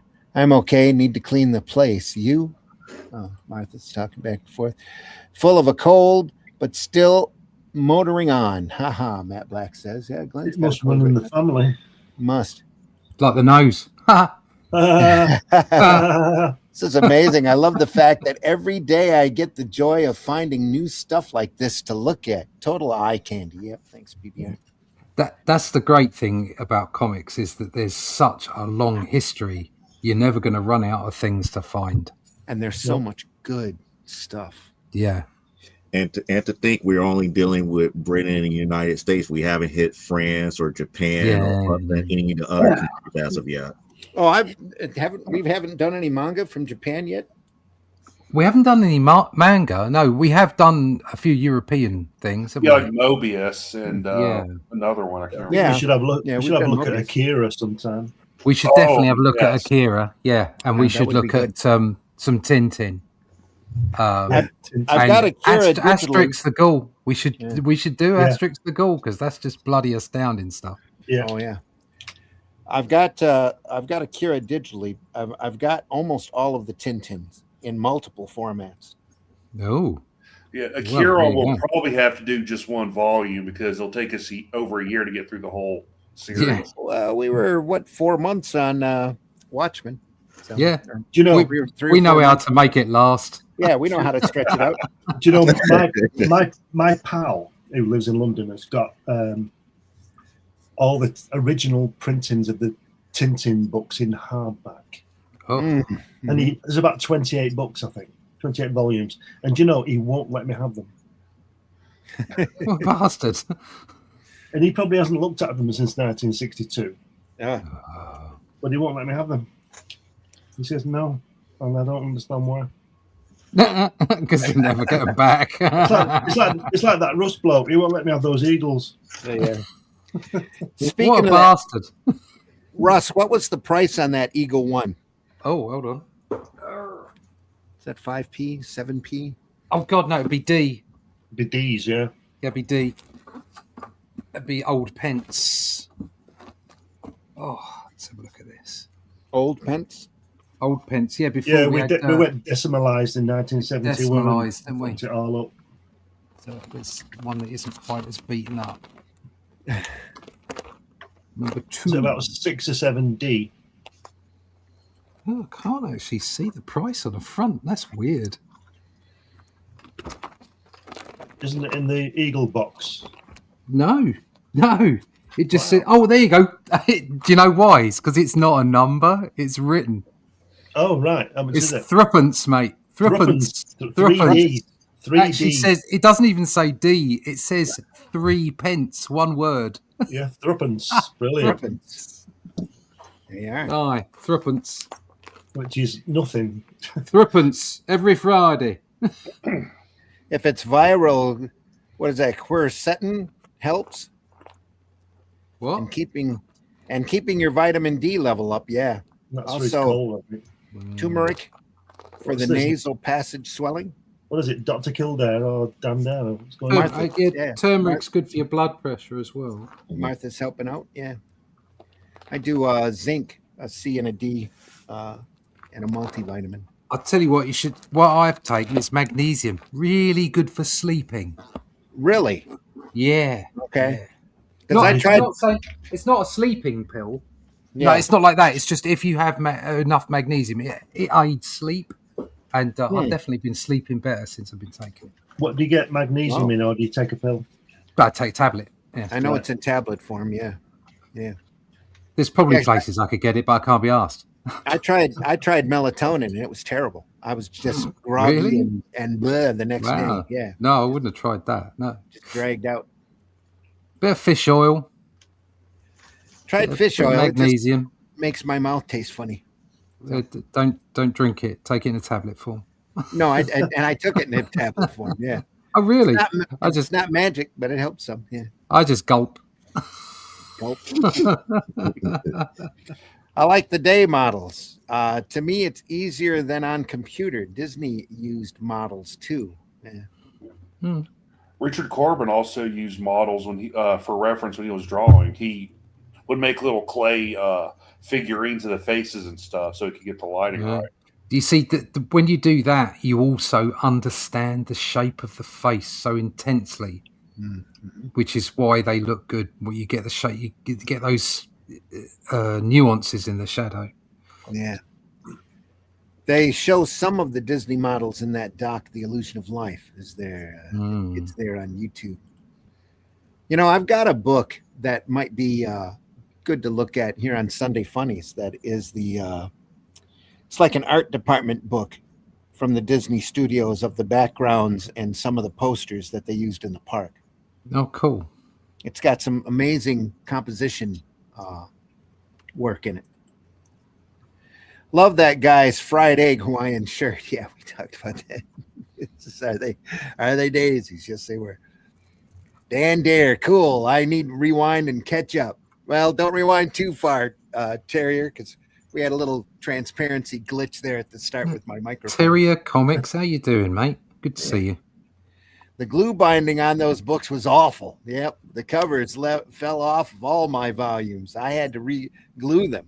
Thankfully, the stitch binding helped with that. Yeah, you can still see where some of that glue along the spines in here are coming through, but that doesn't keep the quality. It doesn't knock it from the quality of the artwork, though. To make the retro stuff like the New Frontier, they had to be looking at a lot of stuff like this. So Darwin, when he did New Frontier, he really grew up around that material. I'm wondering how much of that was actually. I'm sure he did a ton of research because he wanted to be accurate and right, especially when it comes to the continuity. But a lot of that stuff, I would imagine he's drawing, and the whole atmosphere of it is right out of his head. I love that New Frontier, by the way. Never understood the chance to use black gutters for these reprints. Not very Eagle at all. No, it isn't. Or the choice. No, this isn't Eagle. This is Dragon's Dream. They went through and laid out this book. They went after the license rights from Eagle. So Dragon's Dream isn't around anymore. That's their main logo. They printed a lot of different books and coffee table books of album covers, that kind of thing, back in these days. But conspiracy theorist side says, look, see documentation. The lizard people, big comic books. The world is a lie. Just kidding. Yes, it is. Is the stationary drone a satellite? No idea. What's that? Oh, they look like spaceships. Russ, don't give them to Glenn. Give them to me instead. Ha ha, Matt Black. See that? He'd cut you as soon as I look at you.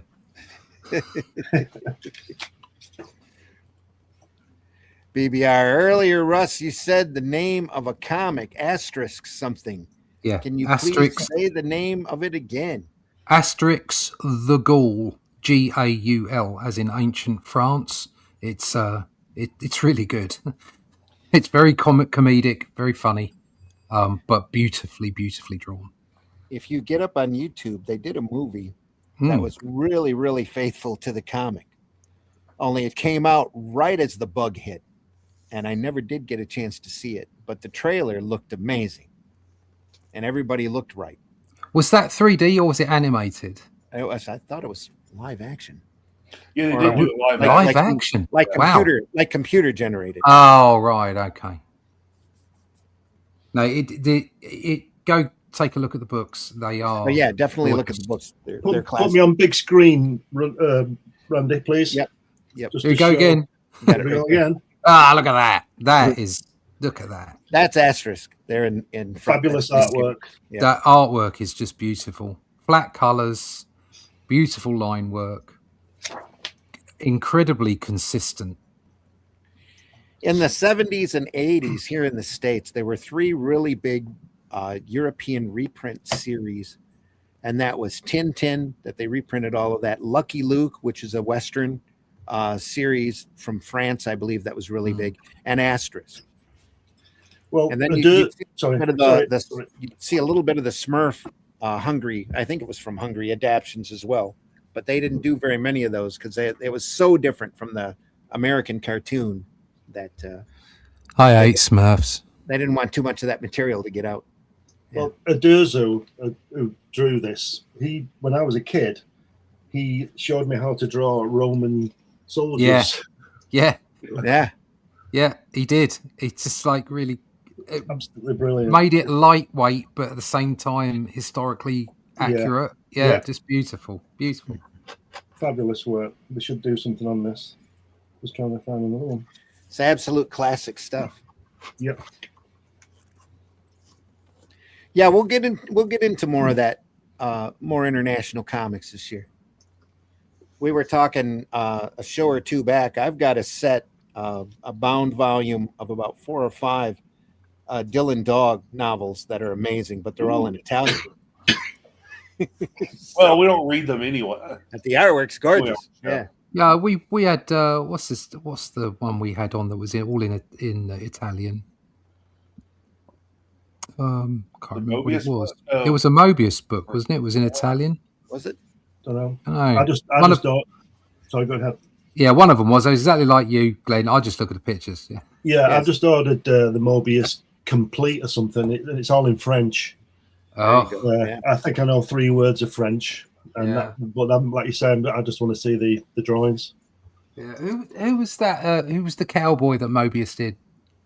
Blueberry, young Blueberry. Yeah, Blueberry. I got a Blueberry book in French. Yeah, Okay. it's just beautiful. The colouring on that is outstanding, isn't it? And that's because he lived in Mexico, didn't he, for a few years? He went to live with his mother when he was about 11. Does that alien look a bit like Steve Rude's Nexus work? Yeah, I can see where you see that in there. Wouldn't be surprised if there's inspiration there. Yeah, I wouldn't either. Very much so. That has a movement similar to Orbit. Oh, my bad. Okay. They've got several of those old animated asterisk movies from the 70s here on YouTube. They used to be on the TV a lot. Yeah. Definitely worth looking at. Loved Tintin as a kid. Yep. Well, speaking of international cartoons and comics, Netflix has the entire Danger Mouse series on. Oh, do they really? That's cool. Yeah, they do. Mouse. Good for them. Yeah. You guys done the old Doctor Who comics yet? Which ones? I don't think we have we? There's TV 21, isn't there? Because there was some Doctor Who in that and Daleks in TV 21. Then there's the old Doctor Who Weekly from Marvel that turned into Doctor Who magazine. That was Dave Gibbons. Dave Gibbons started that off, with the Iron Legion, wasn't it? Yeah. Yeah, and that was in his 2000 AD time. So it was you recognised the artwork immediately. After that, they went off to, was it Dark Horse first or IDW? I can't remember. One of the two. Marvel reprinted a bunch of that stuff, and then I think Dark Horse had it for a little while, and it jumped. And then Titan got it in the end. Yeah, the Doctor Who strip was in Countdown. Was it Countdown? Right, okay. And the Dalek strip was in TV 21. TV 21, okay, thanks. Right, because it was owned by Terry Nation. Yes, that's right. Yeah, it was owned by Terry Nation, and but that's why Doctor Who isn't in it. I never got to draw any Daleks in Doctor Who, and the reason, really hard. But it's like you weren't allowed to, right? Because they charge per Dalek or per page. Yeah. So whenever you used to see so for instance, the Titan books or the IDW books or whatever, they occasionally have Daleks in, but it would be like, I don't know, an army of Daleks, so that you could put them all on one page and only get charged for one page. But yeah, it was quite problematic, the whole Dalek licensing thing. They come charging in on panel 1 and charging out on panel 6. Yeah, that kind of thing. I do think they have had them in Doctor Who magazine. I just never got a chance to draw them. Yeah. We're speaking of Eric Eden before. I think he drew the Dalek strip. I'm not sure. Right. In TV 21. And then Don Lawrence drew it, Trigon Empire. Yeah. He drew it for a while. That would be a good collection. It's probably a copyright thing again, but that would be a great collection of that. But they were all single page on the back in colour. But some of I that think- art in TV21 was spectacular. All I of it seem was. to remember seeing them collected somewhere. The Dalek strip. Right. I couldn't tell you where though. If I saw it at a convention or something, I think I almost bought it. But it was a comic strip about the Daleks. A regular series. I saw that somewhere. If I run across it again, we'll look at it. It was quite amusing reading the Daleks in TV21 when I was a kid, because they were clearly evil and the bad guys, but in the strip they were the sort of the good guys. People were always trying to knock them out, and they always used to kick their asses. And you were glad they did, you know what I mean? Yeah. Whereas Loves a Dalek. Whereas on Doctor Who, they're evil fuckers, aren't they? They want to kill it and dominate the universe, don't they? Yeah. Tintin as a kid. You guys done any Doctor Who comics yet? I think that's where we left off. Dave Gibbons drew a good Dan Dare run for 2000 AD back in the day. Yeah. Terry Nason, who did Survivors. Yep. He also owns Blake 7, if I'm not mistaken. Yeah, I think he had some input on that, yeah. It's just one of the redeeming factors why it's never seen a reboot. Thankfully. Yes. Yeah. Doesn't need Blake one. 7's great. Referring back to Friday's podcast, when you were talking about alien spacecraft, the U.S. revealed a plane that failed to go into production because it cost too much and was a triangular shape, which Explains all those Explaining UFO all sightings. those USO sightings in the 80s and 90s. explains those UFO sightings back in the 80s. Yep, Yeah, except it did go into production. it did. Yeah. It's called a Was it stealth called the- bomber. Was it the TR-18 No, or whatever it is, the was a- triangular one? BR3, I thought There's a triangular one that they still haven't admitted to, but lots of people have cited triangle. everybody has seen it. UFOs. Yeah, Yeah, there's a light. at so the end of- obviously an American device. it's a floating TRB. triangle. That's it. What CRV, TRB. TRB, yeah, TR3B, yeah. TR3B. Okay. Well, then You what can let- explains all the UFO sightings from like the 70s and before? Well, it depends how far back you want to go. I mean, there's all those rumors and conspiracy theories about the Nazis having certain technologies that the Americans stole. And let's face it, that's exactly what happened in Operation Paperclip when they Well, got all the wasn't just rocket the information. Yeah, it's the Russians as well. Yeah, but you know that they did all that, and then on top of that, you've even got people like Weinstein now coming out and saying, like, you know, there was a whole bunch of electrographitic stuff going on in the 50s, and it all just went dark. Nobody speaks about it anymore. So you've got to wonder, you know, did we have stuff a long time ago and they've just sort of like kept it to one side? The trouble is like, even back then they would, you know, America was getting into the petrodollar and all the rest of it. And it's like, if you suddenly turn up with a set of engineering that'll literally change everything, then suddenly, you know, civilizations go down and, you know, economies just go, and it's not necessarily something you can throw out there. I mean, it's a bit like, you know, AI and robots at the moment, which is why I don't think it's anywhere near as advanced as some AI bros are suggesting it is, because obviously the more they suggest that we're on the cusp of an AI apocalypse, the more money gets thrown into the pot. So I think there's a bubble waiting to burst there.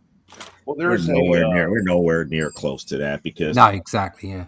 Because again, it's like the perfect movie that suggests something like that would have been War Games and Joshua, because Joshua would have been like the pinnacle of AI, because again, he's constantly looking at the data to respond appropriately to if there was a thermonuclear war. Yeah. I saw a thing the other day where they were talking about the weaknesses of LLMs, you know, large language models, and what AI really is out there. And they were saying, look, think of it this way. You're in a library, okay? And you're in this library and you're locked in there, and every book in there is written in Finnish, and you can only read English. And you haven't got a clue how Finnish works, okay? But somebody slips under the door a little key that tells you how words turn up in groups and how they sort of follow one word or precede another. And from that, you can work things out. So somebody slips a question under the door, and using the key, you can give an answer. Yeah. You don't know what the question is, and you don't know what the answer is. And the person on the other side of the door gets the answer. That's effectively what AI is doing at the moment. And it's got no memory either, which is why you see AI in illustration and in films having difficulty, because it generates everything every time it does something, so every frame or whatever, and so it has no memory of one thing to the next, and that's why it can't be present. It can give the appearance of being present, but it isn't. It doesn't have the technique. No.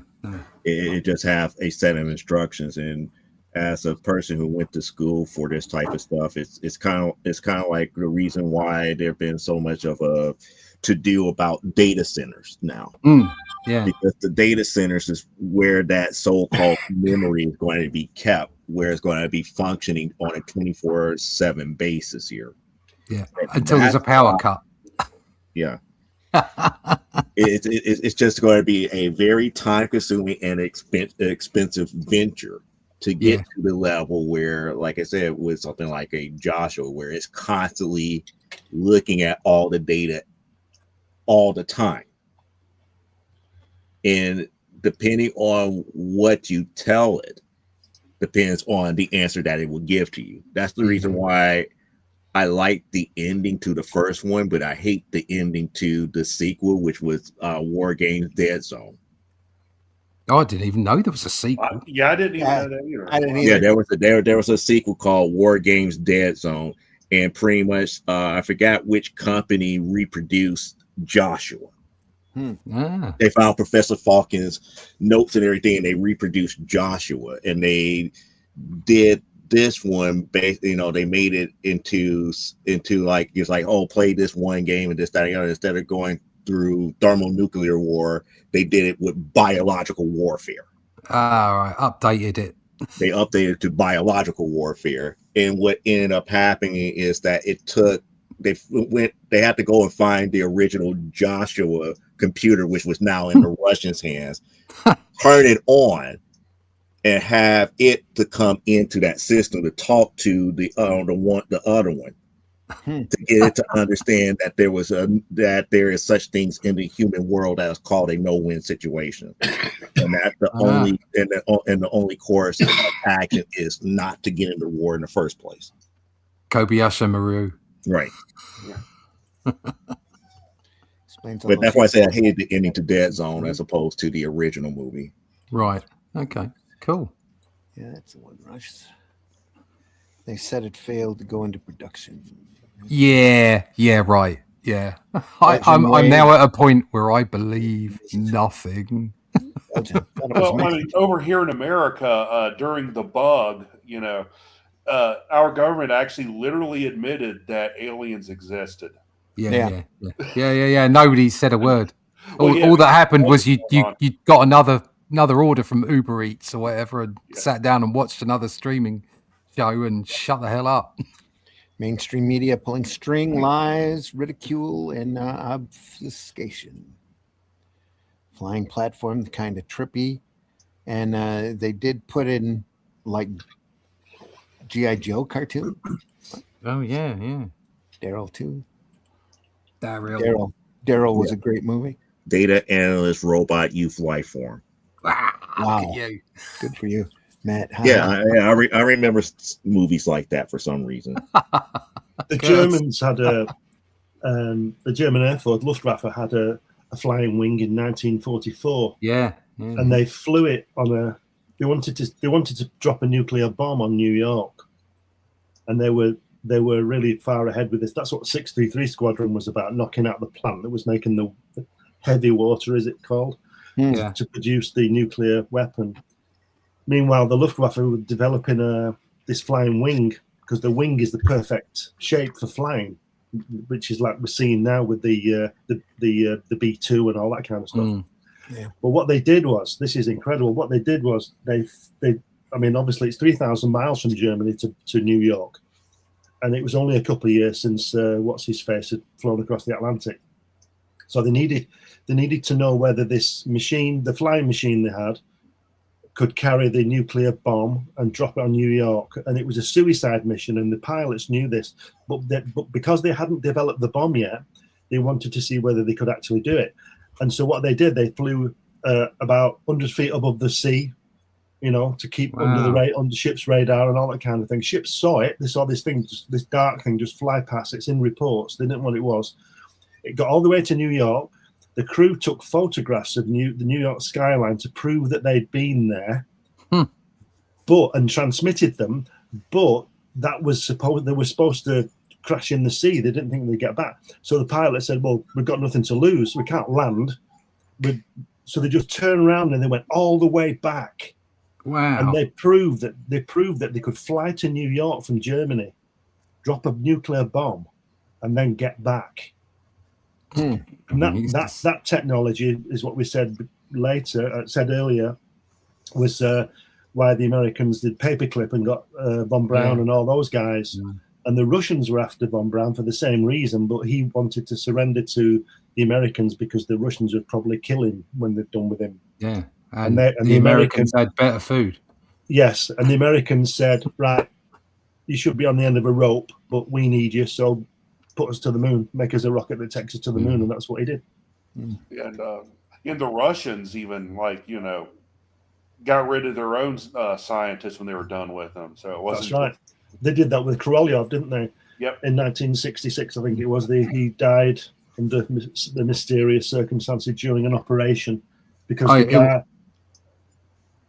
it wasn't frog poison. Yeah. Well, frog poison.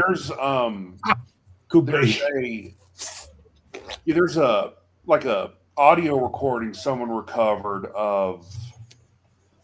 Well, there's been a lot of like stories of like, when they were developing the space program in Russia, that like they would just send people up there basically just to die, because they were trying to research how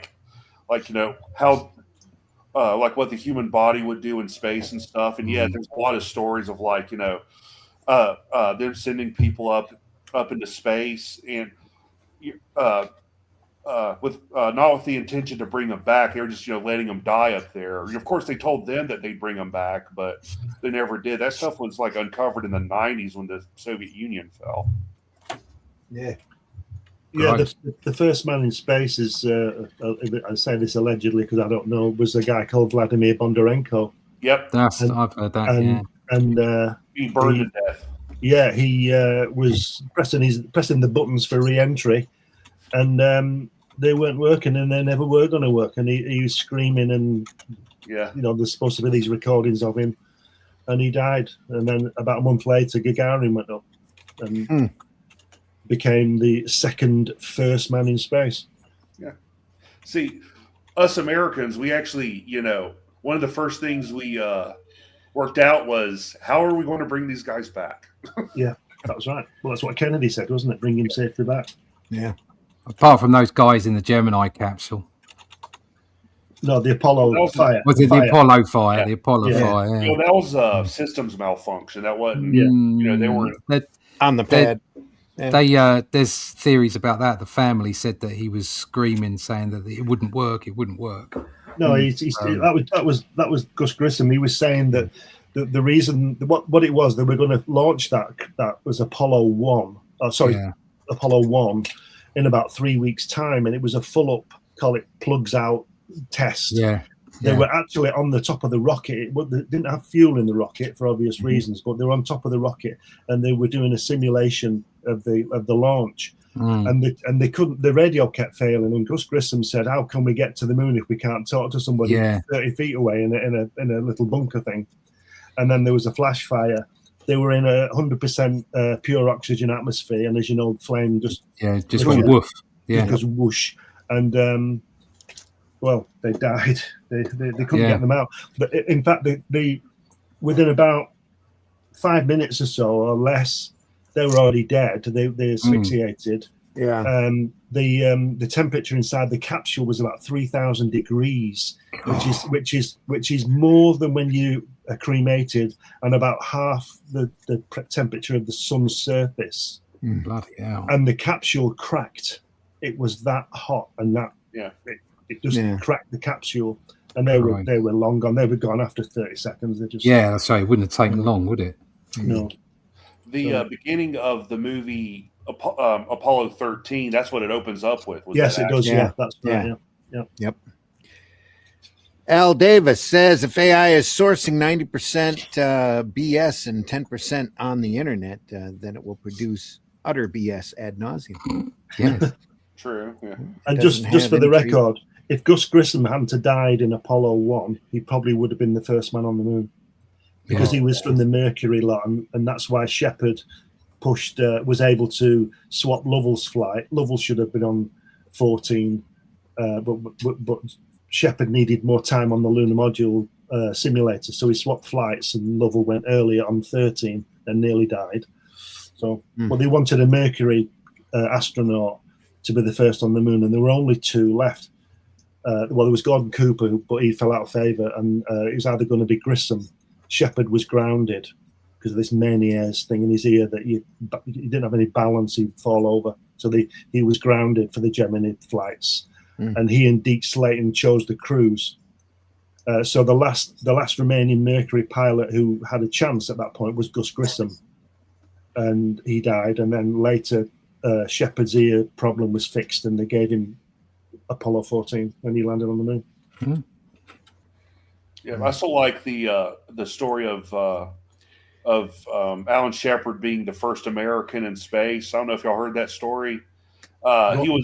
He was in like the capsule or whatever, and at that time, what they did was they put the astronaut in the, I guess you call it, cockpit, and they would build the ship around them to go up in space, and they had planned on every like possible scenario of like what could go wrong and stuff.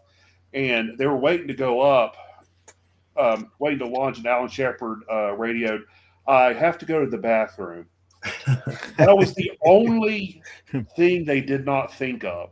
And if they would let him go to the bathroom, they would ruin the whole plan, because they'd have to unbuild the ship and build it back later on. So they were just like, just go in your pants.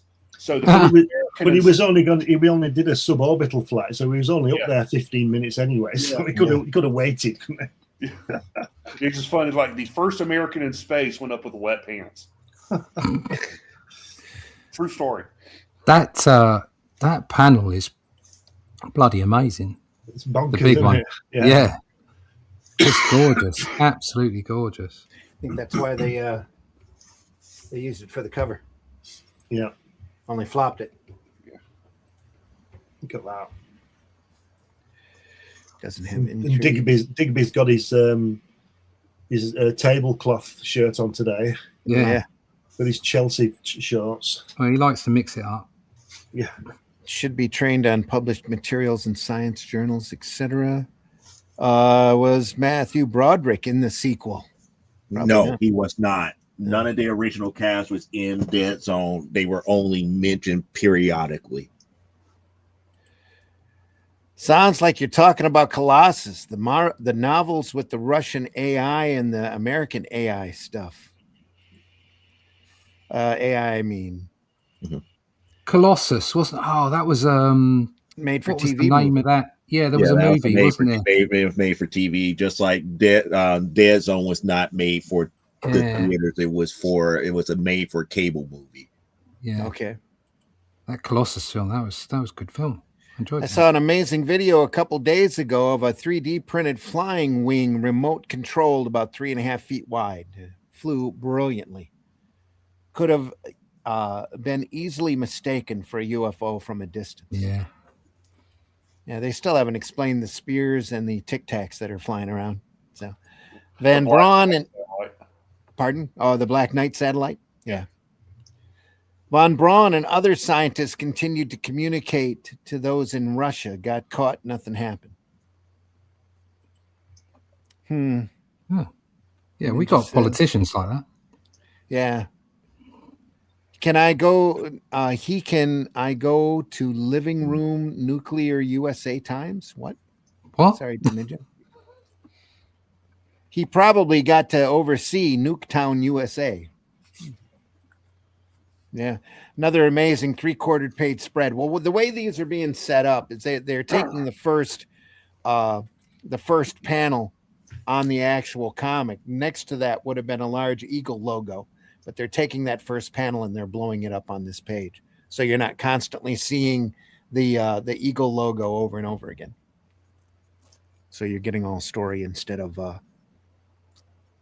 masthead. No, Broderick's not in the sequel. Most of the original characters not in the sequel. Okay. Yeah, that's just me. That was just me telling them what happened here. But it did it 3 times. Here, I thought I'm getting behind on my chat again. Mountain climbing angles. Yeah. Yep. I heard they intended to bring back Laika the dog, but they failed. And so they said they planned for her to die in space because they didn't want to admit failure. Oh no, they were talking like ahead of time. They were not bringing her back. That's not. Yeah. They didn't say that later. That was known ahead of time. She died. Laika died. The cabin grew too hot, and she basically went to sleep. She died after about 20 minutes up there, and then obviously re-entered later and was cremated. One of the Russian space dogs was Belka. She made it back, and her puppy Pushinka was given to the Kennedy kids. Delicate way of life. Space. I found Gus a really interesting guy. Everyone should buy a copy of The Dark Side of the Moon. Okay, Matt. Yeah, that's my book. Underwater First Before Space.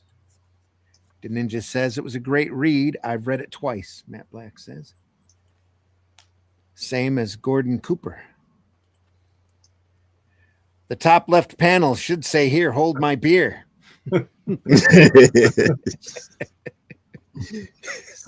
Have you guys ever read Tales of Perks, the Pilot by Stanislaus Lem?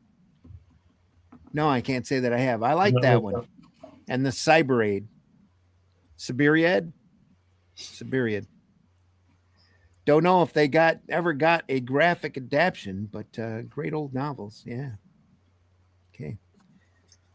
Stanislaw Lem wrote Solaris. Mm-hmm. Yeah. Good book. Yeah. Good 2 films as well. Mm-hmm. Well, we are quite a ways into the book. Shall we hold off until next week? Yeah. Yeah. Yes. Yeah. Mm-hmm. And whatever, when we finish this up, we'll just jump right into volume 2. Yeah. All right. Some great stuff. Well, sorry, folks, today about the glitch, but it happens sometimes. Just bumped my microphone and knocked it off the air. Had to reboot. But really glad you stuck with us and you're still with us. Hit that like button if you can. Everybody that's watching, we're getting some pretty good numbers this morning. So we just love looking through this stuff whenever we can find it and have all the equipment work almost right. Nice. Cheers, guys. AI Davis, thanks. Or Al Davis. I should say, is that an L or an I? He said squinting. That's an L, Al Davis. All right. We're going to pick it up there next week, folks, right where the illustration matches the cover.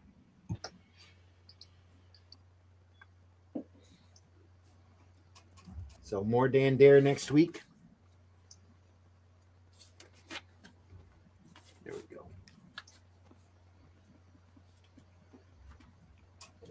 The Man from Nowhere. Dragon's Dream, Dan Dare, Volume 1. More coming next week, folks. Is that looks like a falcon or eagle? Is that like Dan Dare's symbol or something? That's the the Eagle comic. Eagle Comics. Oh, okay. Yeah. I was way off. That's that'd be like the DC Bullet or the Yeah. red Marvel Square. Where are we here? That's an L. Oh, thanks, Al. Yeah, figured that out. Peace and love, everyone. Thank you. Al says, big hello, Martha's. Or peace, Martha's. Matt Black says, I thought it was Al as well. AI as well, not A-L. Yep, we got it. Sorry, Al. It's all good. More Dan Dare next week. This Friday at Comics by Night, we'll be finishing up the Terranaut. Argentinian dystopian Argentinian strip science fiction, going through and enjoying that. Netflix has a season of it on the air based Two off of that book. seasons. 2 seasons. Yeah, I haven't Okay. seen it though. Oh, I'm gonna have to get Netflix again, I think. Yeah, there's a great sci-fi show on Netflix that I think's originally from Germany called Dark. That's really good. Yeah, they've had that there for a couple of years. Yeah, Dark, just Quite a few dark. years. Just dark. Yeah. Yeah, DARK. yeah. The whole series is on there, so you can. Yeah, there's no annoying left on cliffhangers. You know, you can see the whole right. series. I heard it was really good. It is Everybody's review of it says it's What is it? really Horror or kind of like dark science fiction. You know, along the lines of like maybe X-Files, Twin Peaks Right. kind of deal. It's this town in Germany. There's a cave that I'm not going to give it away. I'm just going to say weird stuff happens. oh, cool. Yeah. Okay, well, we all love weird stuff, don't we? Yeah. weird stuff. Yeah, Did kind of like anybody- Twin Peaks, it affects the whole town. Right. Yeah. Did anybody see the trailer for Spider Noir? Isn't that wild? Oh wow! I'm not into multiverse. I don't like that kind of stuff. I do like Elseworlds, so the concept of different stories. But I have to say, yeah, Nick's got me. I'm gonna have to watch that. I was thinking, just looking at the trailer, that's the best acting I've seen Nicolas Cage do since Yeah. Ghost Rider 2. And I hate to if you say haven't, it, but I agree with you on Ghost Rider 2. As bad as that movie was, that was that was the best part of that movie. you want an example of a famous actor literally chewing scenery? Yeah. Ghost Rider 2. Oh no! Oh, he just loves that part, and you can tell. Damn it! I love that film. Oh, it's great because it's over really the top, crap. and yes, Yeah, exactly. it's just I loved it. I liked the first one. I thought it was particularly average, which I really enjoyed it. There was just like there's a skull on a Yeah. motorbike. What is there not to love? Yeah. Yeah, I couldn't get past the fact that Johnny Blaze was a huge fan of the Carpenters. I'm like, really? Really? He's like the quintessential biker, and you're going to make him a fan of Carpenters. Well, I have to point out that the appreciation for the Carpenters has been growing quite a bit the last few years. People are realizing that they weren't the stereotype that they were branded, that they were actually talented musicians. They were Karen genius. Karen Carpenter's got one of the best voices ever. Ever. Yeah, Yeah. absolutely. Ever. Beautiful voice. Mm. Well, that wasn't a knock against the Carpenters. It was just I don't see Johnny Blaze, Ghost Rider, being a fan of the Carpenters.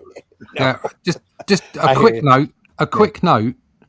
We just were marveling at the panel that's on the front there, Uh-huh.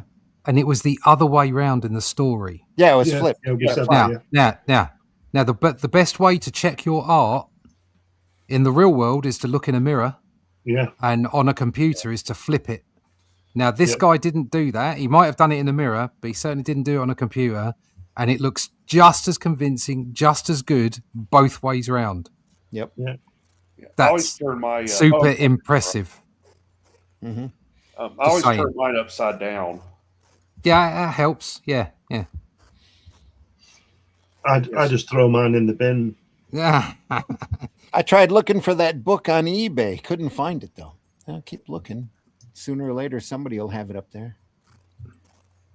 QBR, thanks for starting Sunday out right, catch you on the flip side. Yep. Cheers. PBR. It's German, I think, Al says. Yeah, for Dark, same here. Yeah. Yep, heard it's great. Well, I got hammered. Ha ha ha ha. Oh, Kick-Ass. Yeah. Yep. Yeah, I enjoyed that. All right, more Dan Dare next week, folks. Yeah. We'll be here at 9 a.m. Sunday Funnies. Hope you'll join us. Joe, why don't you go first? Tell folks how they can find you. Well, you can find me right here on YouTube up under From the Desk of a Small Press Publisher. I normally have a show on Saturday nights, and then I also am moderator and producer for another show on that same channel called Comic Book Spectrum, which was handed down to me from Brian K. Morris. And on that show, we take a look at geek culture as a whole. We talk about comics, television, cartoons, a little bit of everything. So that would be the best way to get in contact with me. Or if you need to look at the books that we produce here, you can always go to sequentialstudios.com. That's X as in Xerox, I as in India, G as in George, E as in Edward, N as in Nancy, C as in Charlie, Y as in Yankee, studios.com. Should tell Brian we miss him. It's been it's been longer for him to be on this show than it has been for you. It's been like that. I just talked to him this past week. He's been busy. He's been really busy. He's been traveling and still writing. Oh, that's good though, as long as you're staying busy. But we'd love to have him on the show sometime too. Mitch, please tell folks how they can find you. Well, you can find me on Facebook, Mitch Rogers. You can find my website, Celtic Cross Studios, CelticCrossComics.com. You can find my web comics on Global Comics and Tapas.com. And I just got the okay for my appearance at SC Comic Con in April. So catch me there in person if you're in the area. And just keep an eye out for the continuing director's cut versions of the original Boger series. And keep an eye out for the collected edition with extra material when the whole thing's done. All right. Russ, please tell folks how they can find you. Yeah, you can find me at russleach.com. Go there, sign up for the email list, and we'll tell you, when these great books are next out. There you go. There's a nice one. Really enjoyed them. It's great cover that is. You want to get the Atlantean, find out when we're coming out, when the next book is available, and any more news, go to russleach.com and sign up for the email list. All right. Yeah. Glenn, please tell folks how they can find you. You can find me on Amazon mainly. All my books on there. There's 12 books on there, different subjects and stuff. Magazines, all kinds of stuff. But you can find me on this program and on Fridays with Randy and Russ usually, and other people come on occasionally. But yeah, just put my name in Google and something will happen. And hopefully by next week I'll be better. I don't have a cold. I'll be back. Yeah, you'll be back and read Comics Unlimited. Yeah. Hope you feel better real quick. So do I. Thanks. Folks, I've been your host, Randy Zimmerman. You can find my work at The Atlantean at Amazon.com. If you go over to the Amazon.com and put my name in, you might actually find War of the Worlds Infestation from Caliber Press, too. Real happy with that story. It's a story I wrote. It's an updating of The War of the Worlds by H.G. Wells. Only 100 years later, the Martians have figured out how to beat their little bacterial problem. So they turn it into an actual war as opposed to a rout, and then end up dying because they were breathing the wrong air. So dose of penicillin. Yeah. Dose of penicillin. They found the cure of NyQuil and Robitussin. Kind of, yeah, pretty much. Yep. But other than that, the Atlantean folks over there, Amazon, Barnes and Noble, criticalblast.com has it as well, and stay on the lookout on fundmycomic.com. In early March, we'll be running the campaign for the 4th issue over there. For more information, go over to russleach.com and sign up for the email. Leave your email address, and we'll send you that newsletter. We won't bombard you with a lot of unnecessary spam, just information to keep you up to date as to the progress on our work. So go over there. Folks, we deeply appreciate everybody that stops by, even you guys that stop in after the fact. We really appreciate you. There it is. We really appreciate you as well. That's got some great artwork in there by a German artist named Horace. I've not read it yet, but it looks pretty good when I flick through it. Yeah, really happy with the very pulpy story on that. Really happy with it still. So thank you. Folks, watch us after the fact. We deeply appreciate you. Even no matter when you're watching us, hit that like button, leave a comment. If there's some comics that you want us to take a look at, please leave that suggestion. We will take it under advisement. We are archived over at the Comic Book Black Belt YouTube channel, the Randy Zim YouTube channel, it's ZIMM, and the Indie Comics Network YouTube channel that has all of our programs there. We've been doing this for a couple of years, a wide variety of material that we invite you to look over and enjoy. And we just sit there and talk just like we did today. Not very often you get a big glitch, like my microphone goes out and I have to reboot my whole computer and all that. But there are some glitchy programs in there. I promise you, you just have to find them. So other than that, folks, we do this because we love it. We love looking through it. We think it makes us better creators. It inspires us to work. We're not here begging for money. You can super chat us, I believe, through the Indie Comics Network. And if you do, all of that money goes to keep the Indie Comics Network running. So feel free to do that. But if you really appreciate our talks here, our podcast, we ask that you buy our work and that you enjoy that and let us know what you think. So, and that we hope that you'll be as entertained by it and enjoy it as much as we did bringing it to you. Go visit your local retailer, because you never know. Go visit your local bookstore, because you never know. You might find it. You might find there. You never know what you're going to find until you look. Especially at your local comic shop retailer, take a couple of hours and go through those boxes that might be a little dusty. You'd be amazed at the gems that you're going to find in there. There's so much great comic book stuff just sitting out there for you to discover. And if you need to be reminded how great this hobby is, go back into your collection. Don't be afraid to go back through there, read through that stuff, find the works that you read, that you loved when you were a kid, and then tell people about it. You don't have to be trolling and negative all the time on these antisocial platforms. You spread a little love.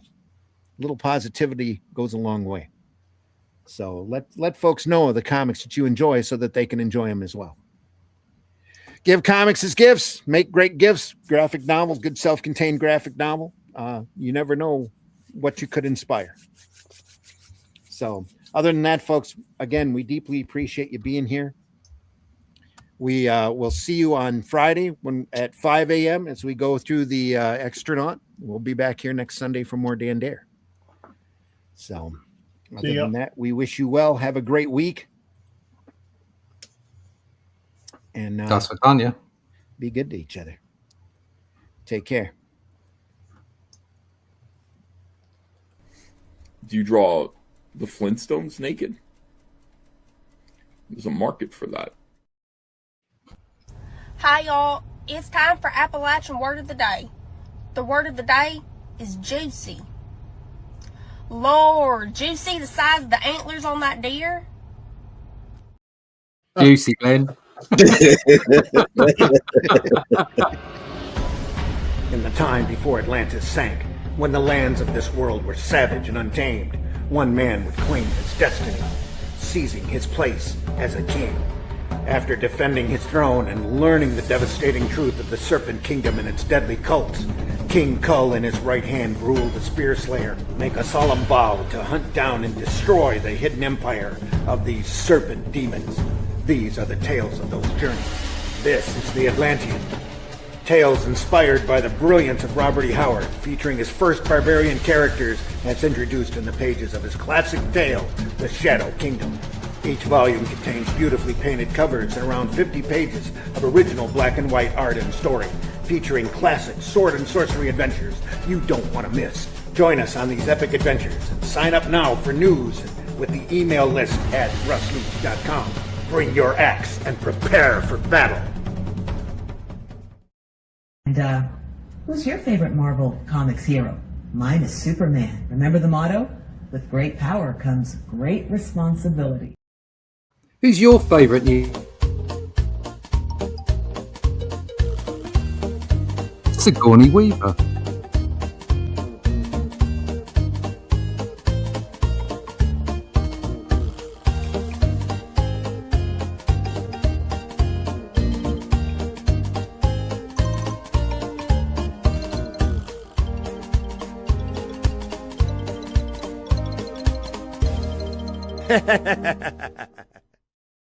My nipples are always hard. What? Taste the biscuit. Taste the goodness of the biscuit.